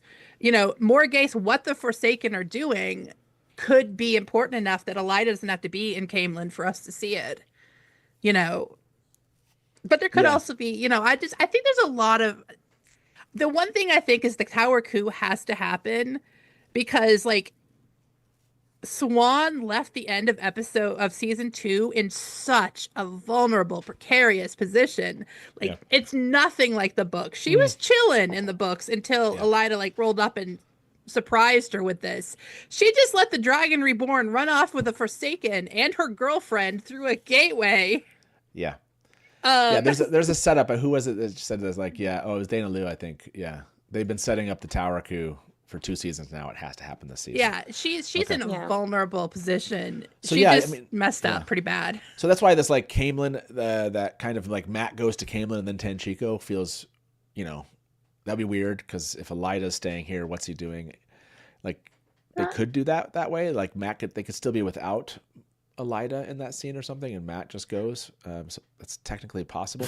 It's just that if he has to do the fight, and they leave in any way together, that'd have to be like leave episode 2, episode 3, get to Caemlyn, establish something, leave, and then get to Tanchico in time to have a scene in episode 6 seems pretty cool. We also have the Forsaken plot delivery travel system, like Forsaken Air.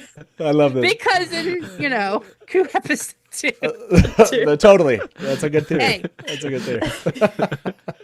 No, I do think, does it matter? Like, we don't know how they're releasing this, right? If the first 3 episodes come out at the same time, is they're not If shooting they're it in doing that manner. Again, Yeah, I would like, drop you the leave coup at Tar the end of Valon. F3, honestly. Oh, wow, that would true. be. Because Do what? that would, Yes. if we're talking about structuring the show in a way that Based a on- 3-episode drop goes viral on the internet, I would drop the coup at the end of episode 3. So it That would- starts oh my with the gosh, Black that Aja, is- ends with the coup. What, Right. in 3 Yeah. episodes, like Yeah. they have to arrive in episode 2 and episode 3. There's They've already been a coup. establishing it for fast. 2 No, seasons. because you have Min saying she's like Elida telling Min we met and then you're spying on me or something. That would have to happen really quick. Like, man, Yeah, probably as soon That would as, be- as soon as she arrives, basically. Like, by the way, I'm asking this: does the Grudge Squad leave Tar Valon in episode 3? Oh, like 60% basically, like episode 2.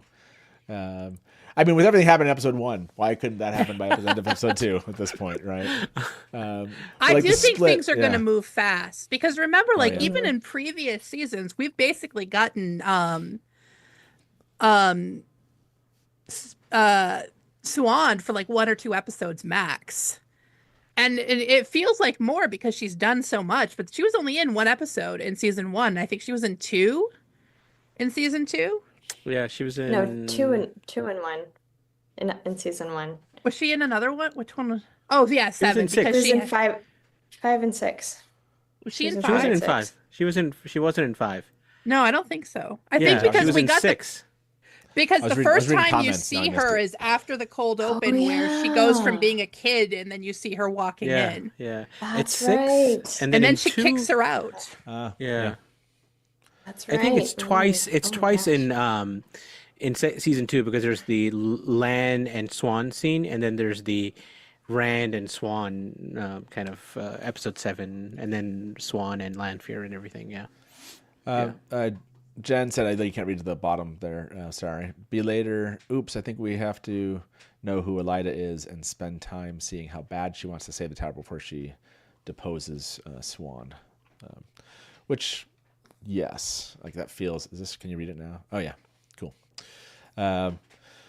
Yes, Bane and Choedan said, yes, they'll want a cliffhanger at the end of episode 3. They will. Like, and Hybrid Havoc said, I think the coup is season 3 finale cliffhanger.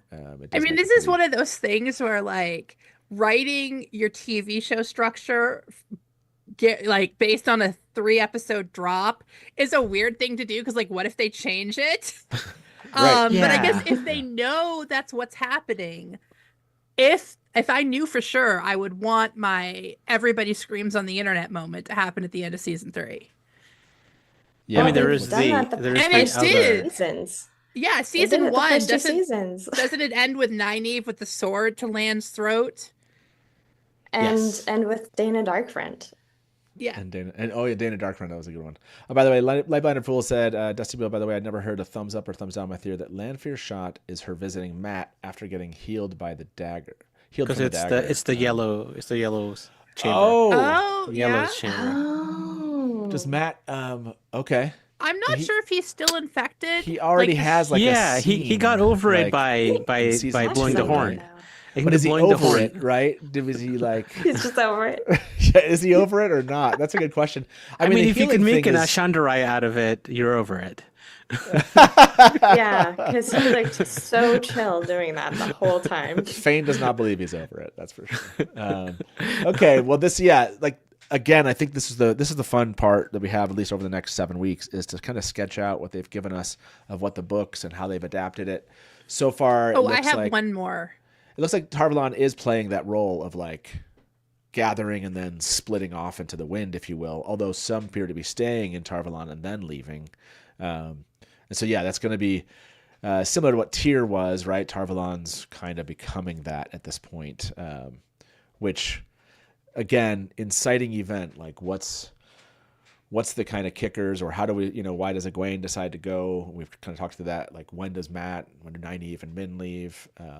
What makes Perrin, want to go back to the Two Rivers, right? Like, we see him there. We know in the Shadow Rising we have reasons. I but, mean, like, the White Cloak I got think- dragged away Yeah, there's, like, screaming, the two rivers, two rivers, okay, so is it- two yeah, is it rivers. his Rumors of belief? white cloaks. Rumors come out of the Two Rivers so easily. okay, so yeah, you think Tar White Valon, Cloaks. he just hears a rumor there and he's like, I actually do believe this. I'm going. Okay, yeah. Yeah. That one's easy, probably the easiest inciting event. And then LightBlindedFool did bring this up. yeah. I think I made an image of this. Everyone, I did. I don't think about it. I know where. This is it. I do want to drop this yes. just for everybody pondering. Yeah. I do think that we have the room, if the Melindra backstory turns out to be true, for Lan to know more about the Aiel and the Aiel to know more about Lan. So maybe Lan has something to do with Rand going to the waste, if he does keep up with his Malkiri pals scattered across the world. Oh, I see what you're saying. He is part of the reason why he goes. I mean, he could know something about the Aiel if he, because he was buds with the Malkiri in, Faldara.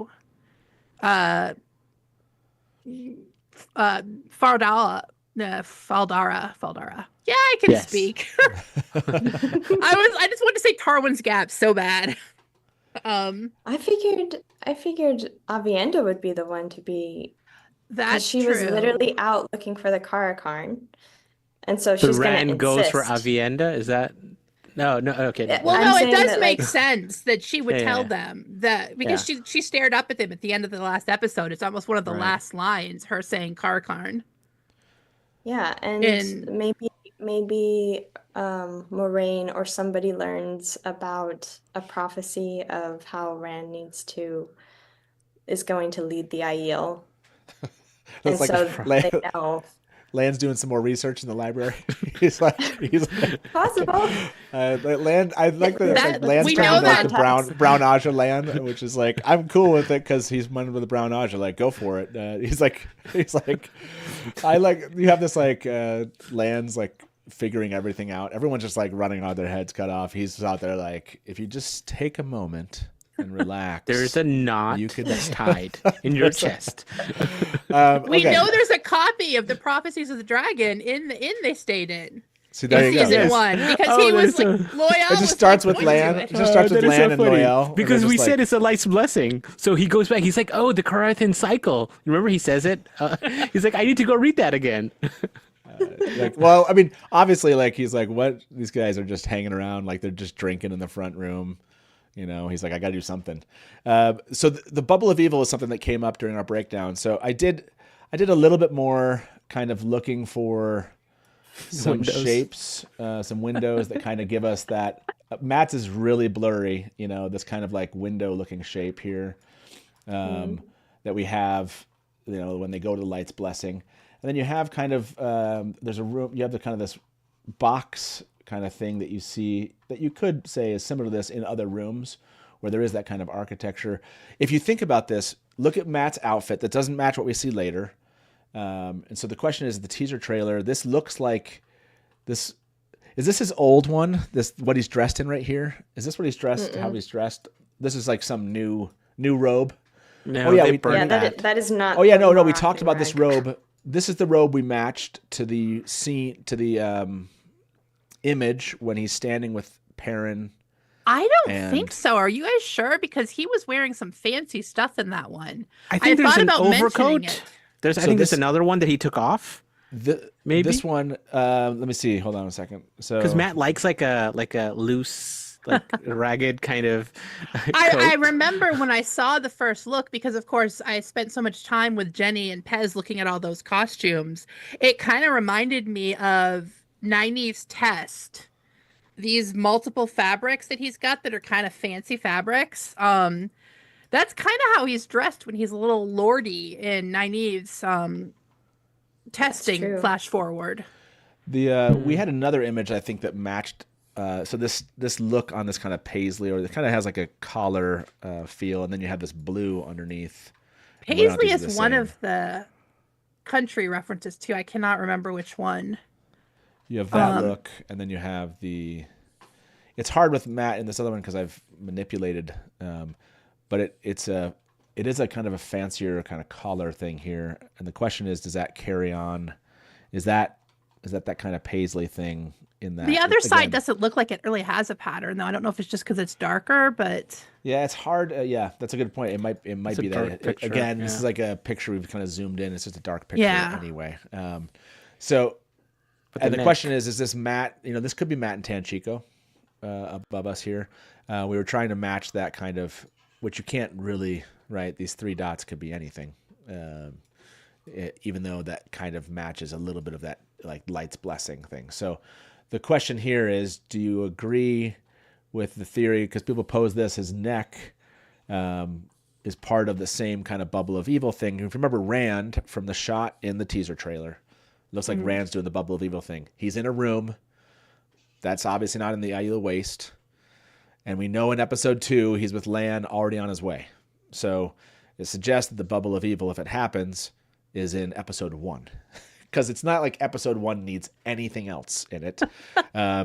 So like bubble of evil, and obviously how it begins, like all the different Egwene's getting testing, Yeah. So like the question is this part of the bubble of evil? That's the theory, is that Matt gets cuts on his neck, and Matt is the one in the bed. Oh, that's interesting. So yeah, Matt's the one in the bed, gets cut on his neck. The theory is this is an aspect of the bubble of evil. This is, and that at least the cuts are, and that this is happening again in episode 1. Yes. Well, but those look partially healed. So like, they don't look healed the way an Aes Sedai would heal it. So it looks like kind of naturally healed, or maybe even just partially if it's going to be a quick job. So to me, because they're not actively bleeding. Yeah, they do look like it's been. But we know we didn't we decide that Matt stays on in Tar Valon? So even though it's not exactly, so it's this not. might not be okay, gotcha. Right, but it's episode related to 1, but the it's bubble from of evil. the bubble of Right. evil. Yeah. Okay, so the cuts might be from the bubble of evil, but the shot itself. Now, I had another who told me they saw this image. I can't remember. And they're like, I bet he's staring at the dagger here. I mean, that is a dagger face. So is this a dagger face? Is this later on? Is this is he here? This cuts are from the bubble of evil, but this is a later shot of Matt, and he's staring at the dagger somewhere. I will say it's very Matt to refuse let Aes Sedai heal him, even if he is in the tower when it happens. There you go. Yes. So Matt doesn't Yes. want to be healed from this. He gets cut, and he's staring at something, but not necessarily. I agree with Dana Lou. The person in the bed does look like they have long hair, not short hair, when we've done like looks at the image. So That's Lanfear in the real world. Okay. yeah. So I feel like Matt would look more distressed if he was looking at the dagger, just because when he's presented with it again, like he's at what was it? Was that episode 8 already, or was it episode 7 which one? in season 2? 8. Yeah. It has to be 8. Oh, yes. When he's presented with the dagger again, he's like this the whole time. So that doesn't. Sorry. He's Dana Lou's already in- Resting dagger face. Grudge Squad and Resting Dagger Face are my favorite from this one today. Also, I mean- Hatmodian. Hatmodian. Whoever did Hatmodian. That one was awesome. Gosh, yeah. I mean, what are the things? Like, what's the choices, right? Dagger, horn. I kind of want to. We don't know where the horn No. is, though. The horn went away to Amarisu, right? That's gone. Pocket saying. dimension. Yeah, A and this hat. could be- He's looking at a hat. He's looking at the Ashandere. Oh, no, New clothes. He's like, finally a new costume. Yeah, let's ask everybody here after this one. After this vote goes out. By the way, I just put a poll. Matt's theory: the Matt's wounds are related to the bubble of evil. Do you agree? Yeah, I agree, Jen. Episode 1 is just, even if this exact scene isn't from episode 1, it is. Man. Lots happening. There's a ton happening. I mean, to set up like Avilayne, right? And then you're setting up like, you have to have an inciting reason. Like they have to be splitting for some reason, but they're all getting together. So you have to have them coming back together. You have everything that happens. You have Egwene's testing. Maybe Elaine's testing. Do we know Rand is going back to the tower? Because if I were Rand and Moiraine, I would not go back there. We know Moiraine. We definitely know Moraine's there. And we do see Moiraine and Lan there in episode 1 in a teaser shot. We actually technically don't know it's episode 1, but we know that she's looking up at the tower. Oh no, didn't we have there's alt text or whatever? Like we know she's there. Oh, it was raining in that shot. No, it was the CCXP. CCXP. It's the CCXP panel. Oh, they The talked CCXP about it. The the CCXP scene ends with Moiraine looking up. Okay, so we know Moraine's in Tar Valon. And we know at the beginning of that cold open that she's there and lands are there. So in the tower or just in Tar Valon? in Tar Valon. Okay. Yeah, So- she can't go back to the tower. And yeah, I agree. Rand would not go to the tower, but Yeah, they no. might- But If might I were all the be dragon inside Tar who left Valon. with Lanfear, I would not go. We know this is I mean, the episode last one. time you Did saw the last time you saw the Amerlin, like she shielded you. Exactly. Yeah. Didn't we say this was 27 minutes in or something? Yes. So, by the way, this is a live call-in talk show, and we do have a caller online. Let's bring them into the show. Hey, welcome to the Dusty Wheel. Who's this? Hey, it's LightBlindedFool, and I'm not pranking you today. I know. LightBlindedFool, welcome. So we have touched on any number of theories, and we're obviously kind of just currently focused on like still going back and deciding, is this a Matt? What's Matt staring at? What we talked about so far? What haven't we talked about as far as kind of the biggest theories that you think are coming out of the first look images? All right, yeah. So I think one that we haven't actually talked about in the show, but I've seen in chat, is about the fireworks potentially going on in the scene with the Hat Modian. And of course, Thom behind them we've talked about. But I think maybe Aludra is the one with the arm behind Thom. And that perhaps the Hat Modian is actually Tammuz and is displaying fireworks for Matt to see, and Nynaeve's trying to stop him from buying the fireworks because that's something she would do. I do think the facial expressions, like Matt's like, I'm intrigued. Nynaeve's like, no. And Min's like, are you crazy? I mean, it's like Aludra shouting at Tammuz, right? Like, you pig, no, don't sell them. It's like. So yeah, Right. I mean, maybe this comes down to LightBlindedFool, which I think what you're asking for the first question to our panel, and Brian isn't here to be excited about this question, is: do you think we're going to be introduced to Aludra in this season? I have to say yes, because she's my favorite character in the books. Okay. And so that's why I had to bring this up, because Brian wasn't here. But yeah. I mean, they were the Guild of Illuminators was founded in Tanchico. Is that right? So I mean, it's a great time to build. I mean, to bring in the Illuminators. This is a great moment, and a great location too. And so and a connection to Matt, right? I mean, this is the time to have done it. If they had, since we didn't really get that scene early on, maybe from the Great Hunt. Yeah, like He just wants to blow something up. Let him. Yeah, so I'm going to end this poll. Matt's wounds are related to the Bubble of Evil. LightBlindedFool, did you agree with that one? Do you believe his wounds are related to the Bubble of Evil? Yes, I believe they are. Can't think what else. I mean, no hangings or anything, apparently. Yeah. I hope it's something else, but I have to think it is related to the Bubble of Evil. And I think he gets healed from it, which, maybe he gets healed from that, and that's why Lanfear's, visiting him as part of that. I don't know. But the only other thing I had to bring up was that in the teaser trailer, we get the shot of the Aiel from the back. And there's two Aiel that are off to the right that you don't see in the reverse shot from the first look, because they're off screen, or they're just hiding because they're Aiel. But one of them has only one spear on the back of them, and either they're holding two spears in their hands, like one in each hand, or they lost a spear somewhere. So is it possible that the piece of Rhuidean was like broken a bit as they got there and they had a little skirmish? I don't know. Okay, so you're saying, from the teaser first, from the behind shot in the teaser, is that what you're saying? Yeah. Okay.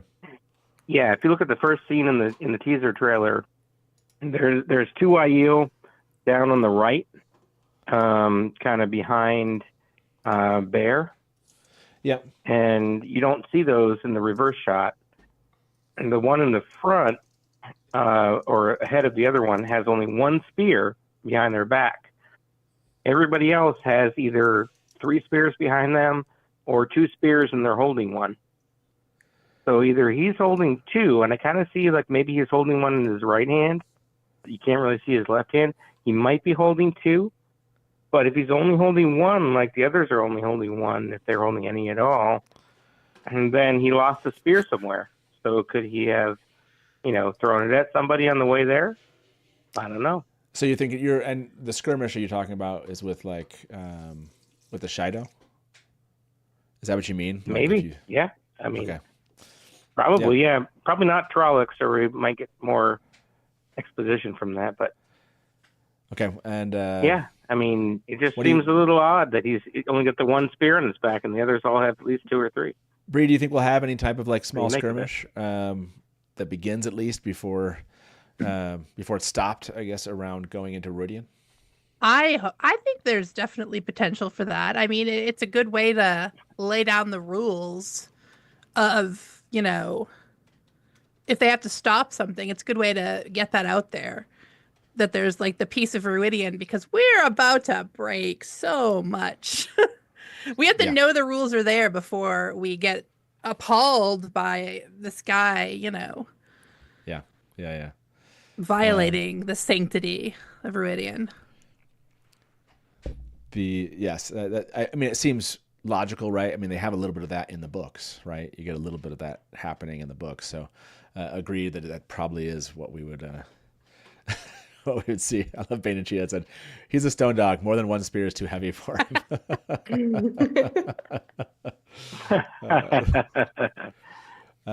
Oh, yes. Balefire just asked, how do you call in? I didn't even put the number up. It's just Hybrid Havoc happens to the number. We probably won't go too much longer, but you can try to give us a call. It's 1-313-825-5968. 1-313-825-5968. Just call in there and you'll figure that out. Hybrid, thank you for jumping on with us. Is there any theory that we brought up today that you hadn't thought about that you really liked and enjoyed from this discussion? I don't know. I just really like the whole discussion around who is behind the Hat Man, and is that Thom? I think that is a good call, and I think it's going to become the best reveal that is accurate from all of the speculation prior to the season. Is that is actually Thom behind the Hat Man. And I think the Hat Man might even be just like somebody walking by, and it's like a complete red herring. But anyway, sorry, I'll let you get back to it all. I said hybrid. I look like I don't know why my brain was there. So yeah, no, no worries. You're welcome. And yes, the Thom one will be fun to find out if he's there. And like the Tanchico thing. I mean, if you see Min, Nynaeve, Matt, and Thom, and they're in a place, I want to be there. Like those four Right? those four Are together. you gonna like, make us Grudge Squad shirts, Matt? I think I know we need some Grudge Squad. Dusty Wheel Grudge Squad. Yeah. How about this? Like, if Thom ends up being there, like, we need to know who is part of the Grudge Squad first, and then yes. Well, LightBlindedFool, have a good one, and we'll talk to you soon. Thanks. Goodbye. Bye bye. By the way, Salya, you stayed like an hour later than I thought you were. Do we need to let you get out of here? Go to sleep.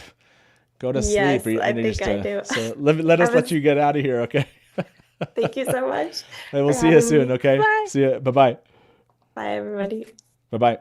Salya was great to join us, and it is late. It is late for Salya.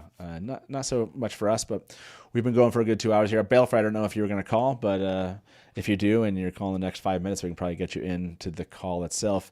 Was there anything else? Was there anything else from you that in our list, Innkeeper? I thought there was one that just came up, and now I'm like, oh shoot, did we even talk about that? From the actual first images or the first look images that we got. we covered the Sharon thing, we covered the Ayoola thing, and I'm like going to your list. Any other theories that everyone wants to like chat before we let you get back to your lives today? Innkeeper, you're looking at your list there. I'm like staring at it. I'm trying to think. We talked Elida, Morghese, Greyman, Aludra, girls. We haven't really talked about that. This is like, what are we looking at, and what do we think is being looked at this is like the favorite image, I think, that came out. People voted on this, at least on Instagram. And yeah. And Anas, I don't know if you said anything, if you're just muted. Yeah. There's this image, right? How did I not bring this up? We haven't really talked about this one because it has very future implications from a spoiler standpoint. So, like who are they potentially looking at here? And this will be a fun one. It's going to be, we know this is part of the accepted test, and it'll be interesting to see how far they go and how much they're kind of preempting, some of where they hope they're going here. I don't necessarily want to have to cut us all off to talk. Do you want to go into this one, Bree? Do you want to? I can. You know what? I'm just gonna. I don't want to make you go full spoilers. I'm just gonna say, bury me with this picture. This picture became my personality for 48 hours. I love it so much. It's a good one, but I don't want to necessarily just have to cut everybody out that's been watching along and following us that haven't read all the way through the book. So we'd have to kind of go pretty full spoilers. But I mean, one of the things they brought up potentially, and we don't have to go into any detail, was like maybe they're looking at the Seanchan or something. And I was like, oh yeah, that's because I mean, those three people don't like the Seanchan a lot for sure. Elaine is specifically real annoyed. It's probably looking at the Seanchan, but full yes. It's on the screen there, Balefire, if you can see it. If you're just listening along, you're looking, it's 1313-825-5968 is the call line. That one's a fun one. I saw that one kind of come up on our list there. Innkeeper, did you see anything else? I know you were muted, so I wasn't sure if you were trying to say something and didn't. I forget which one I was. It's the Moiraine, the Moiraine picture, the Moiraine still. And that compared to the teaser still. That is the one we haven't talked about. Thank you. Yeah. I forgot about that one. I'll get a good. This one. Yeah, this one came up after we actually covered this. This outfit. This shot and that outfit. We did not mention this. And then, if you can send me the blue sky. The blue sky thread on this one. Afterwards I was like, how did we miss this? Like, and that is her blue again. That is the blue of that dress that she wore in the White Tower. That's like the bright blue, which she lost for a lot of episode 2 when she was like, didn't have her powers. But that thing looks like armor, whatever she's got over it. It's so cool. Are you posting that on Twitter? Yeah, it's such a cool shot. Yeah, I don't know if there was a thread. I'm just sending you the picture. Yeah, just you can send me the picture. Yeah, that's good. Comparative so there's from the teaser trailer, if you all recall, and I guess I could have gone and just found it in the teaser trailer. Did you send it? Okay. Yeah. Yes, if you remember this image, everyone. And we hadn't zoomed in. We totally forgot to. I mean, there's a. Oh yeah. She has the kiss here, right? Yeah. And that's the outfit. Yeah. That is the outfit, but this is from. So we know that the shot of her, like, from the first Speedy look, camera. Right? We know that that's from episode 8. So it's a shot in episode 8. So is this happening in reality? Is she thinking about, like in episode 8, is it doing a flashback to the futures that she lived? Or is this like the future? Are they showing us like one of the futures that they show us actually does happen, if that makes sense? Like, is this one of them, and it's the one that in reality is the thing that we see? Like, I hope so. What do you think the relationship? Because it's in episode 308, right? So like it would have to be a Listen, just flashback imagine for it. We've to- seen her in that outfit only in that like flash forward. Yeah. Imagine like watching her put it on. It's basically like the book equivalent of when she goes down to those wagons constantly and like is like True. making them. Oh yeah. That's a good point. Like she's trying to create the future, if you will. She's trying to she's setting up. This is the future, and like I'm choosing now as the moment that I have to do Right. this thing. Right. Like this is like she's doing the setup for it. Innkeeper, do you like that idea? Yeah, I mean, there's a little bit of almost full book spoilers that I can get into that may help us. Like, so the big difference between the two pictures, there's no orb in this one, and there's an orb in the other one. There's right? not. I mean, So if you look, and you do see the short hair again here. If we're going on the theory of short hair, but this is a vision, kind of. right? So it is a hard to vision. tell. It's a vision, so Yeah. it's like hard to tell what they're trying to, Right.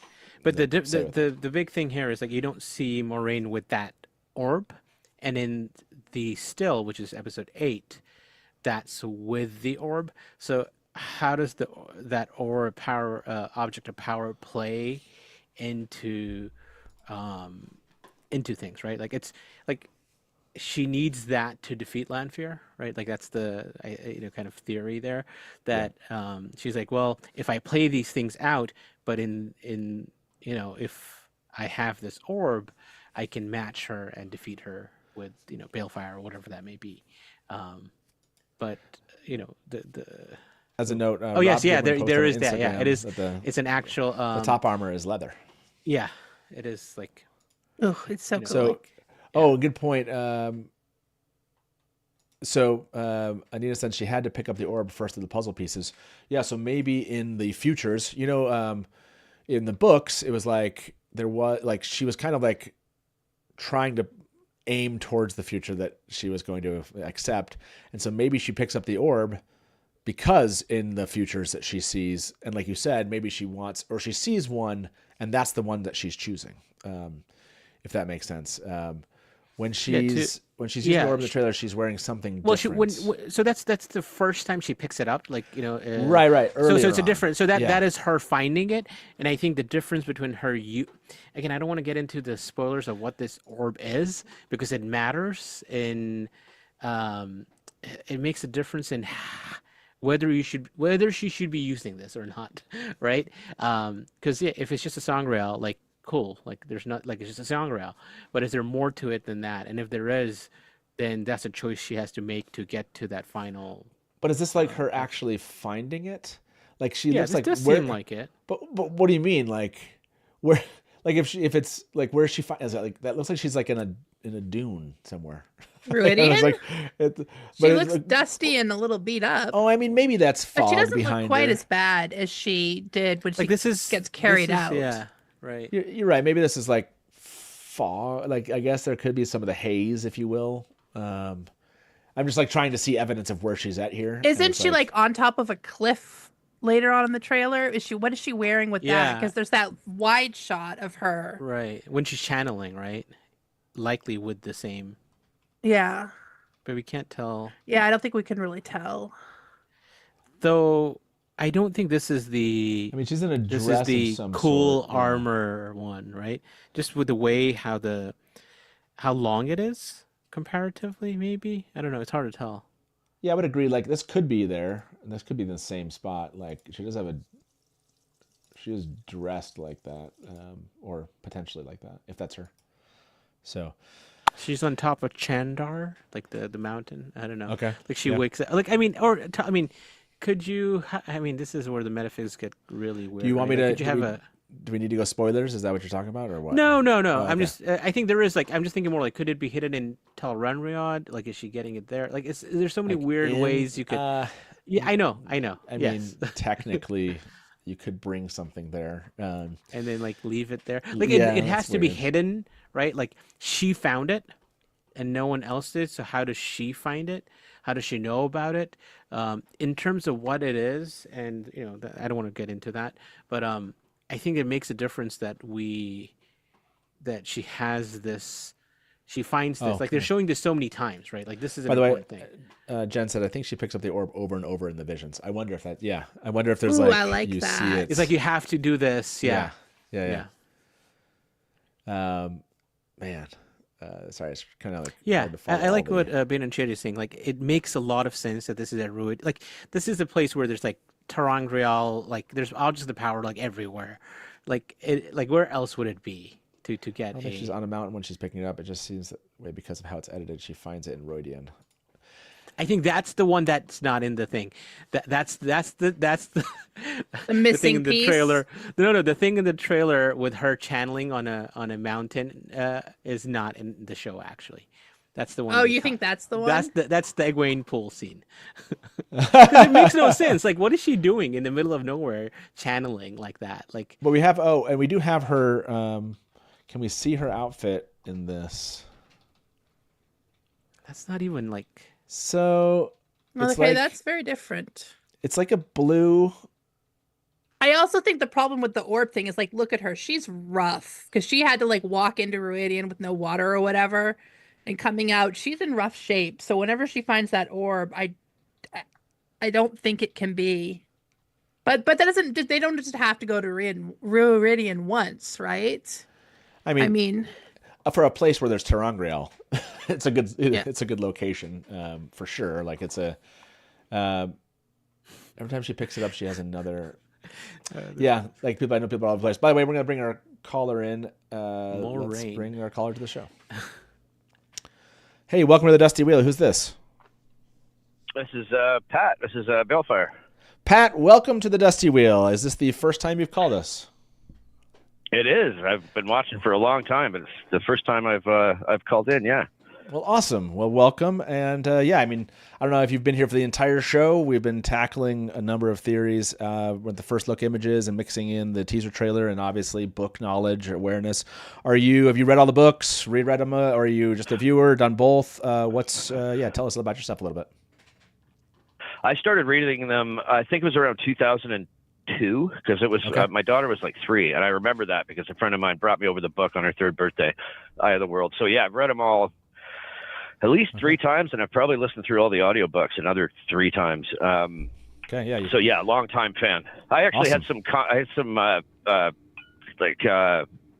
I had a conversation with Robert Jordan on his blog when he was still alive back in 2007. It was really brief, but it was really neat. Yeah. When he did that through Dragonmount, is that what you mean? Like he had that blog with Dragonmount? I think so. I think so. There's a copy of there's a transcription of it on the 13th repository, which is like an older Wheel of Time kind of archive. Yeah. I talked about Freemasonry actually because I'm a Mason, and there's a lot of Jordan puts a lot of things into the books, especially with the Aes Sedai and their initiations that are really similar to Freemasonry. So that's why I sent him the message, and he confirmed that he was indeed a Mason as well. So that was really neat. Gotcha. Okay, yeah, it's cool to it's cool to send Jordan something. I mean, obviously, with him having passed, any kind of connection or any point where you could have interacted with him is memorable. So that's really cool. But thoughts on what we thoughts on what we said. So I did. Yeah, no worries. I did join late, but a few of the images that you put up, that orb that Moiraine had in her hands. I think that was from the trailer, right? Yeah, the one that like she's kind of leaning down. The one that they give us a first look image that's like different, but same orb. And by the way, we typically are right now. We didn't say this very specifically. We typically try to do spoilers through the end of Fires of Heaven. If you need us to go further than Fires of Heaven, tell us. We'll warn everybody here. We'll put a note up on the screen as you're talking about this. If you have questions that would extend beyond what happened in Fires of Heaven, let us know. Okay. Sure, totally understand. Yeah, I can't remember where in the books this comes in. Okay. So maybe throw it up there just in case. I think I'm in the clear on this, but just in case, throw it up. The whole story just kind of bleeds into one story for me in my memory, as far as individual books. For everyone watching or listening, we'll do a full book spoiler. We'll try to remember to tell you if you're not actually looking at the screen. Put this up. Just give us a moment, because Pat Pat is not quite sure, so we might not go very further past book 5. But give us a moment. Yeah, go ahead, Pat. Yeah. Okay. Didn't the Choedan call I think I'm pronouncing that right. Weren't those statues holding spears, or at least one of them was? Could this be some kind of representation of maybe the key? Like, you know what I mean? Like something that they're trying to, You think this is like a key to the Choedan call? Like, yeah, maybe this is their way of representing it. What do you think about that?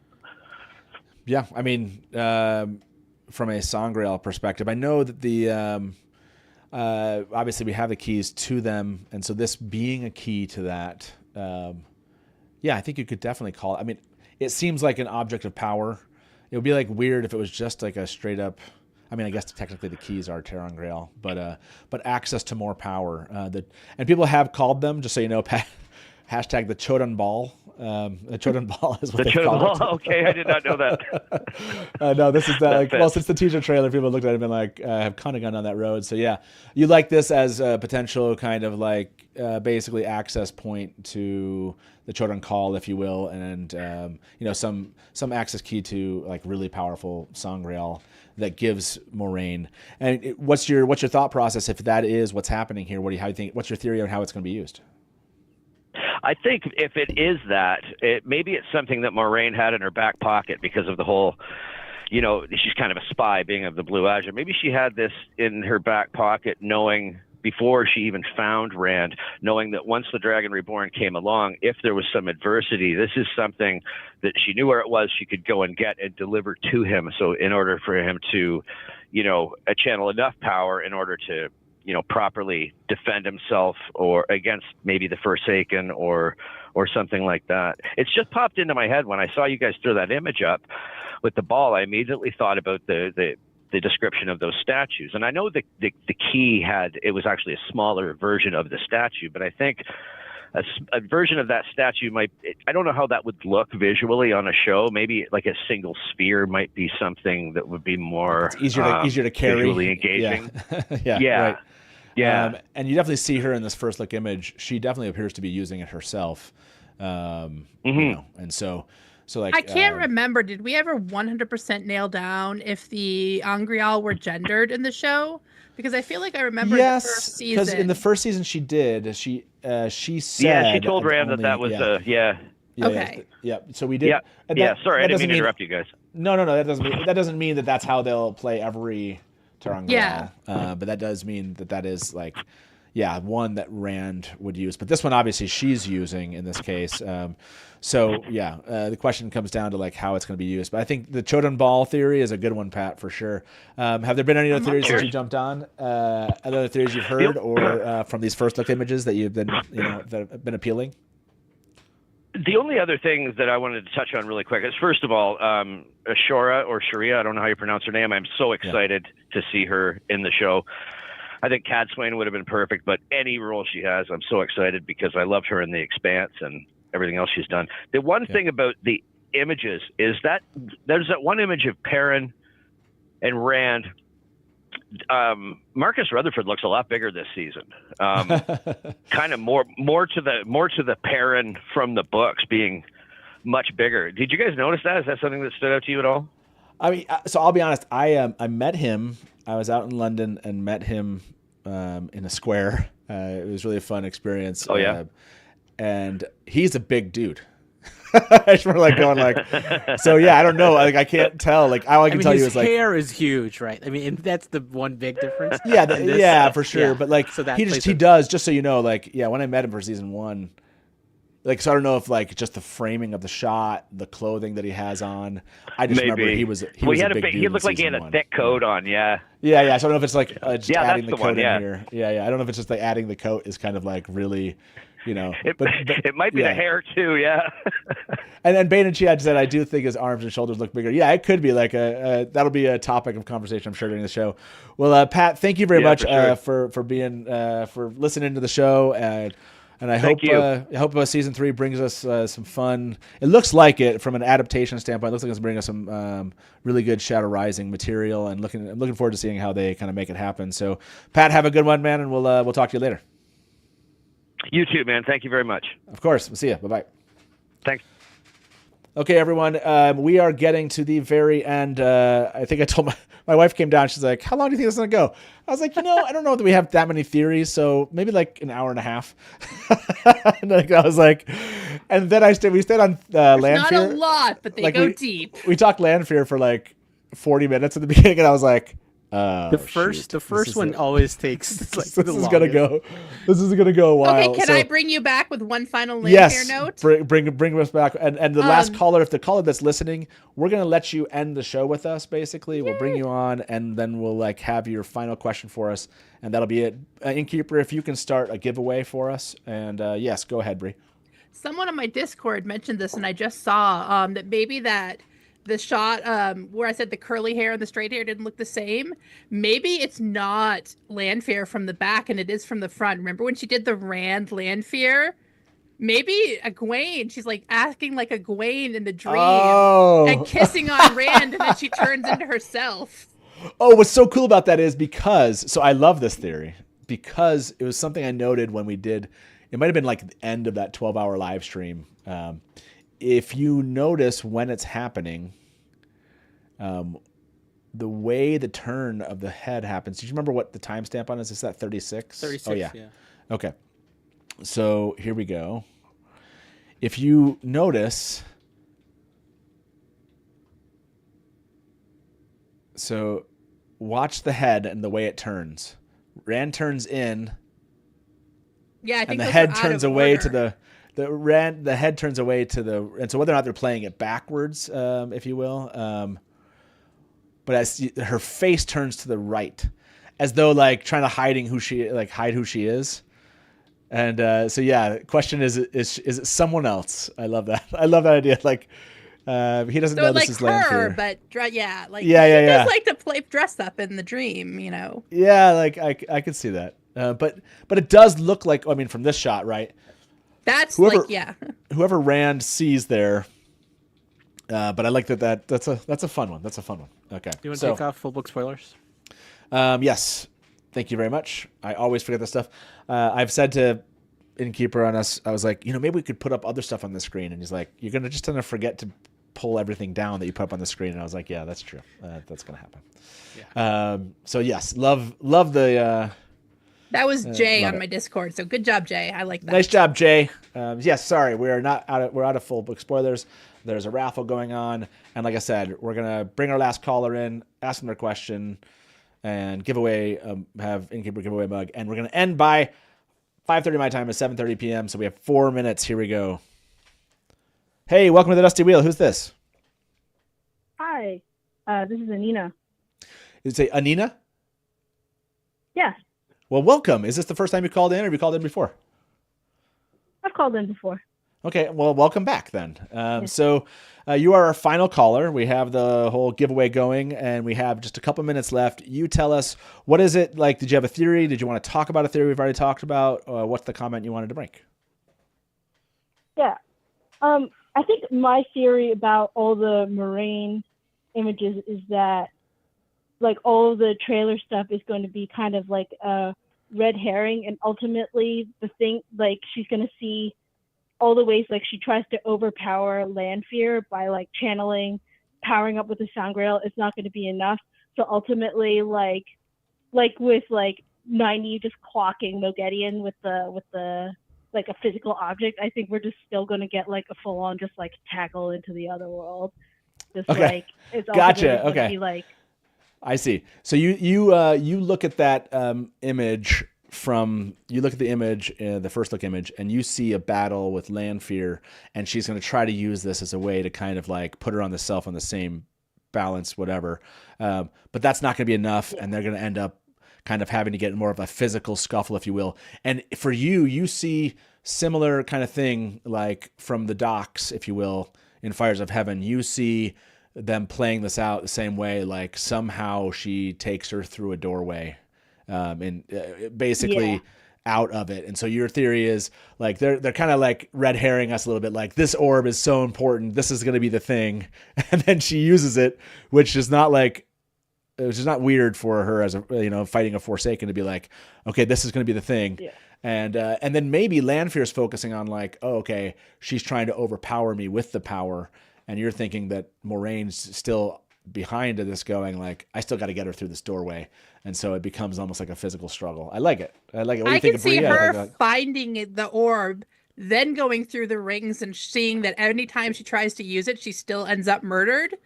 And then deciding that the way she has to do it is the, Gotcha. Okay. I like that idea. You think maybe she finds the orb before? Yeah, that's exactly what I think. Okay, Yeah. you think find the orb before, go through the ring, see how it's, and realizing like she can't overpower Lanfear. Like that's not going to be she can't. That's not going to help her. Okay, I love that idea. I love that. Yeah. So great final theory. By the way, let me end. The poll we had up was, well, it was a long time ago, 30 minutes ago. Will we meet Aludra, or at least the guild in season 3? 67% of you said yes, and so we're going to end a poll here. It'll be our final poll of the day. Will be theory. Do you believe that, basically I'll just say, do you believe that season 3 or will, I don't know how to say this, that you believe that Moiraine and Lanfear, sorry, Moiraine will tackle Lanfear through a doorway to end season 3? I'm still holding out for that doorway. I fully believe it will make its appearance. What's funny is like I'm putting like as a theory, and it's like, well, that's what happens in the books, but it's a TV show. Will it end like it does? Will it end? Yes or no? Okay. I do like the tackle, so. Anina, thank you very much for calling in. Go ahead and pick our winner, Innkeeper, and then we'll say goodbye here to Anina. Our winner is... Yeah, have a good night. Hey, thank you so much for calling. Appreciate you calling back. And yeah, I hope you'll call back as we get a trailer here soon, I'm sure. In the next... There's got to be a trailer between now and the show dropping. And we're doing some rewatches, a bunch of episodes before that, and then live watches during it. So, Anina, I hope you jump back in and give us another call as we go. And especially, make sure to call us with that final episode. Keep this, you got to call back in our live watch discussion after the finale so we can talk about whether or not that had been true. So have a good one. We'll talk to you soon, okay? Thanks. Bye-bye. And congratulations. I am Cutie Pie. You have won some Dusty Wheel swag. Please just get a hold of us on social media or through Discord. You can find those links in the description of the video. And Bree, thank you for spending valuable 2.5 hours of your time with us. Or is it Always. Has it been 2.5 hours? It has. It has. Oh my gosh, 2.5 hours. Anything to distract me from my deadline. And we're back, in oh my gosh, 3 days. Not so. If you'll notice, we have a couple of times. We have so many episodes coming up. So as a reminder to everybody, we just posted. You'll see the link. I don't know, Innkeeper, if you want to put the link in the description.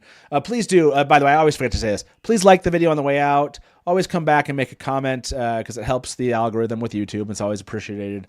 Maybe go and give a like to the other video. Watt Wednesday, Amazon says they're dropping things now. Watt Wednesday every week. So we just put up an episode. Starts at 9 a.m. Eastern. Will they drop anything by then? Who knows? So basically, we'll just be watching and see if they drop something. If they don't, we'll extend that out a couple of hours and we'll start, but we'll start whenever the news comes. So we thought we'd put a video up so you knew where to find that video. And you can find that on the channel. And then we have an episode that night. Innkeeper on us is back and becoming Elida. We're finally doing it, everybody. It's happening. It's taken us so long. We've moved it around. So becoming Elida's Wednesday night. And then we're back on Sunday with the Voices Ran Ahead. We might be back on Saturday for the Essential Tanchico instead, because that one's scheduled. We're moving the schedule around. There's at least going to be 2 episodes a week, if not 4 at this point. So 2 to 4. Yeah, 2 to 4 episodes a week, probably here all the way out. And a trailer guide on at some point. Yes, exactly. Trailer guide on is going to be crazy. It could be this week. So that would be crazy. So yeah, please do set notifications on the channel. Go grab that, like it so you don't miss it, and we'll be back Wednesday morning if they drop something. And a couple days off here. So thank you all for being with us again. Thanks, Bree, and thank you, Innkeeper, as always. This was a fun one. And see you guys on Wednesday. As we sit out here, good night from the Dusty Wheel, and smash to black. Welcome to the Dusty Wheel. Hey, welcome back to the Dusty Wheel. You went right to kill it. Look at you. You're all ready. You're just done. I mean, this is this is one really of the well. biggest scenes. And now I'm like, great, my turn. And if you don't like that, and you want to say, well, Robert Jordan could have made the two rivers all white. He could have, but he didn't. So. Just complimented me on my dress, and as you can clearly see, I'm sad. not I see Nakomi as something along the lines of a Shida Haran analog. It does make sense why it outlasted the breaking. Yeah. See, this is why I have Therese in the show, because she's going to correct everything that. Hey everybody, welcome to the Dusty Will Show. What? Beam Off Challenge! Yay! Harold's like baby face mounted on like a huge body. So like all of a sudden, this is not just like, a traditional fantasy, right? There are sci-fi elements. And just a moment ago, Rafe tweeted something. So let me get my guests in here with me, and probably I would say put in 70-80% of the work. I got to be over the shoulder and be like, no,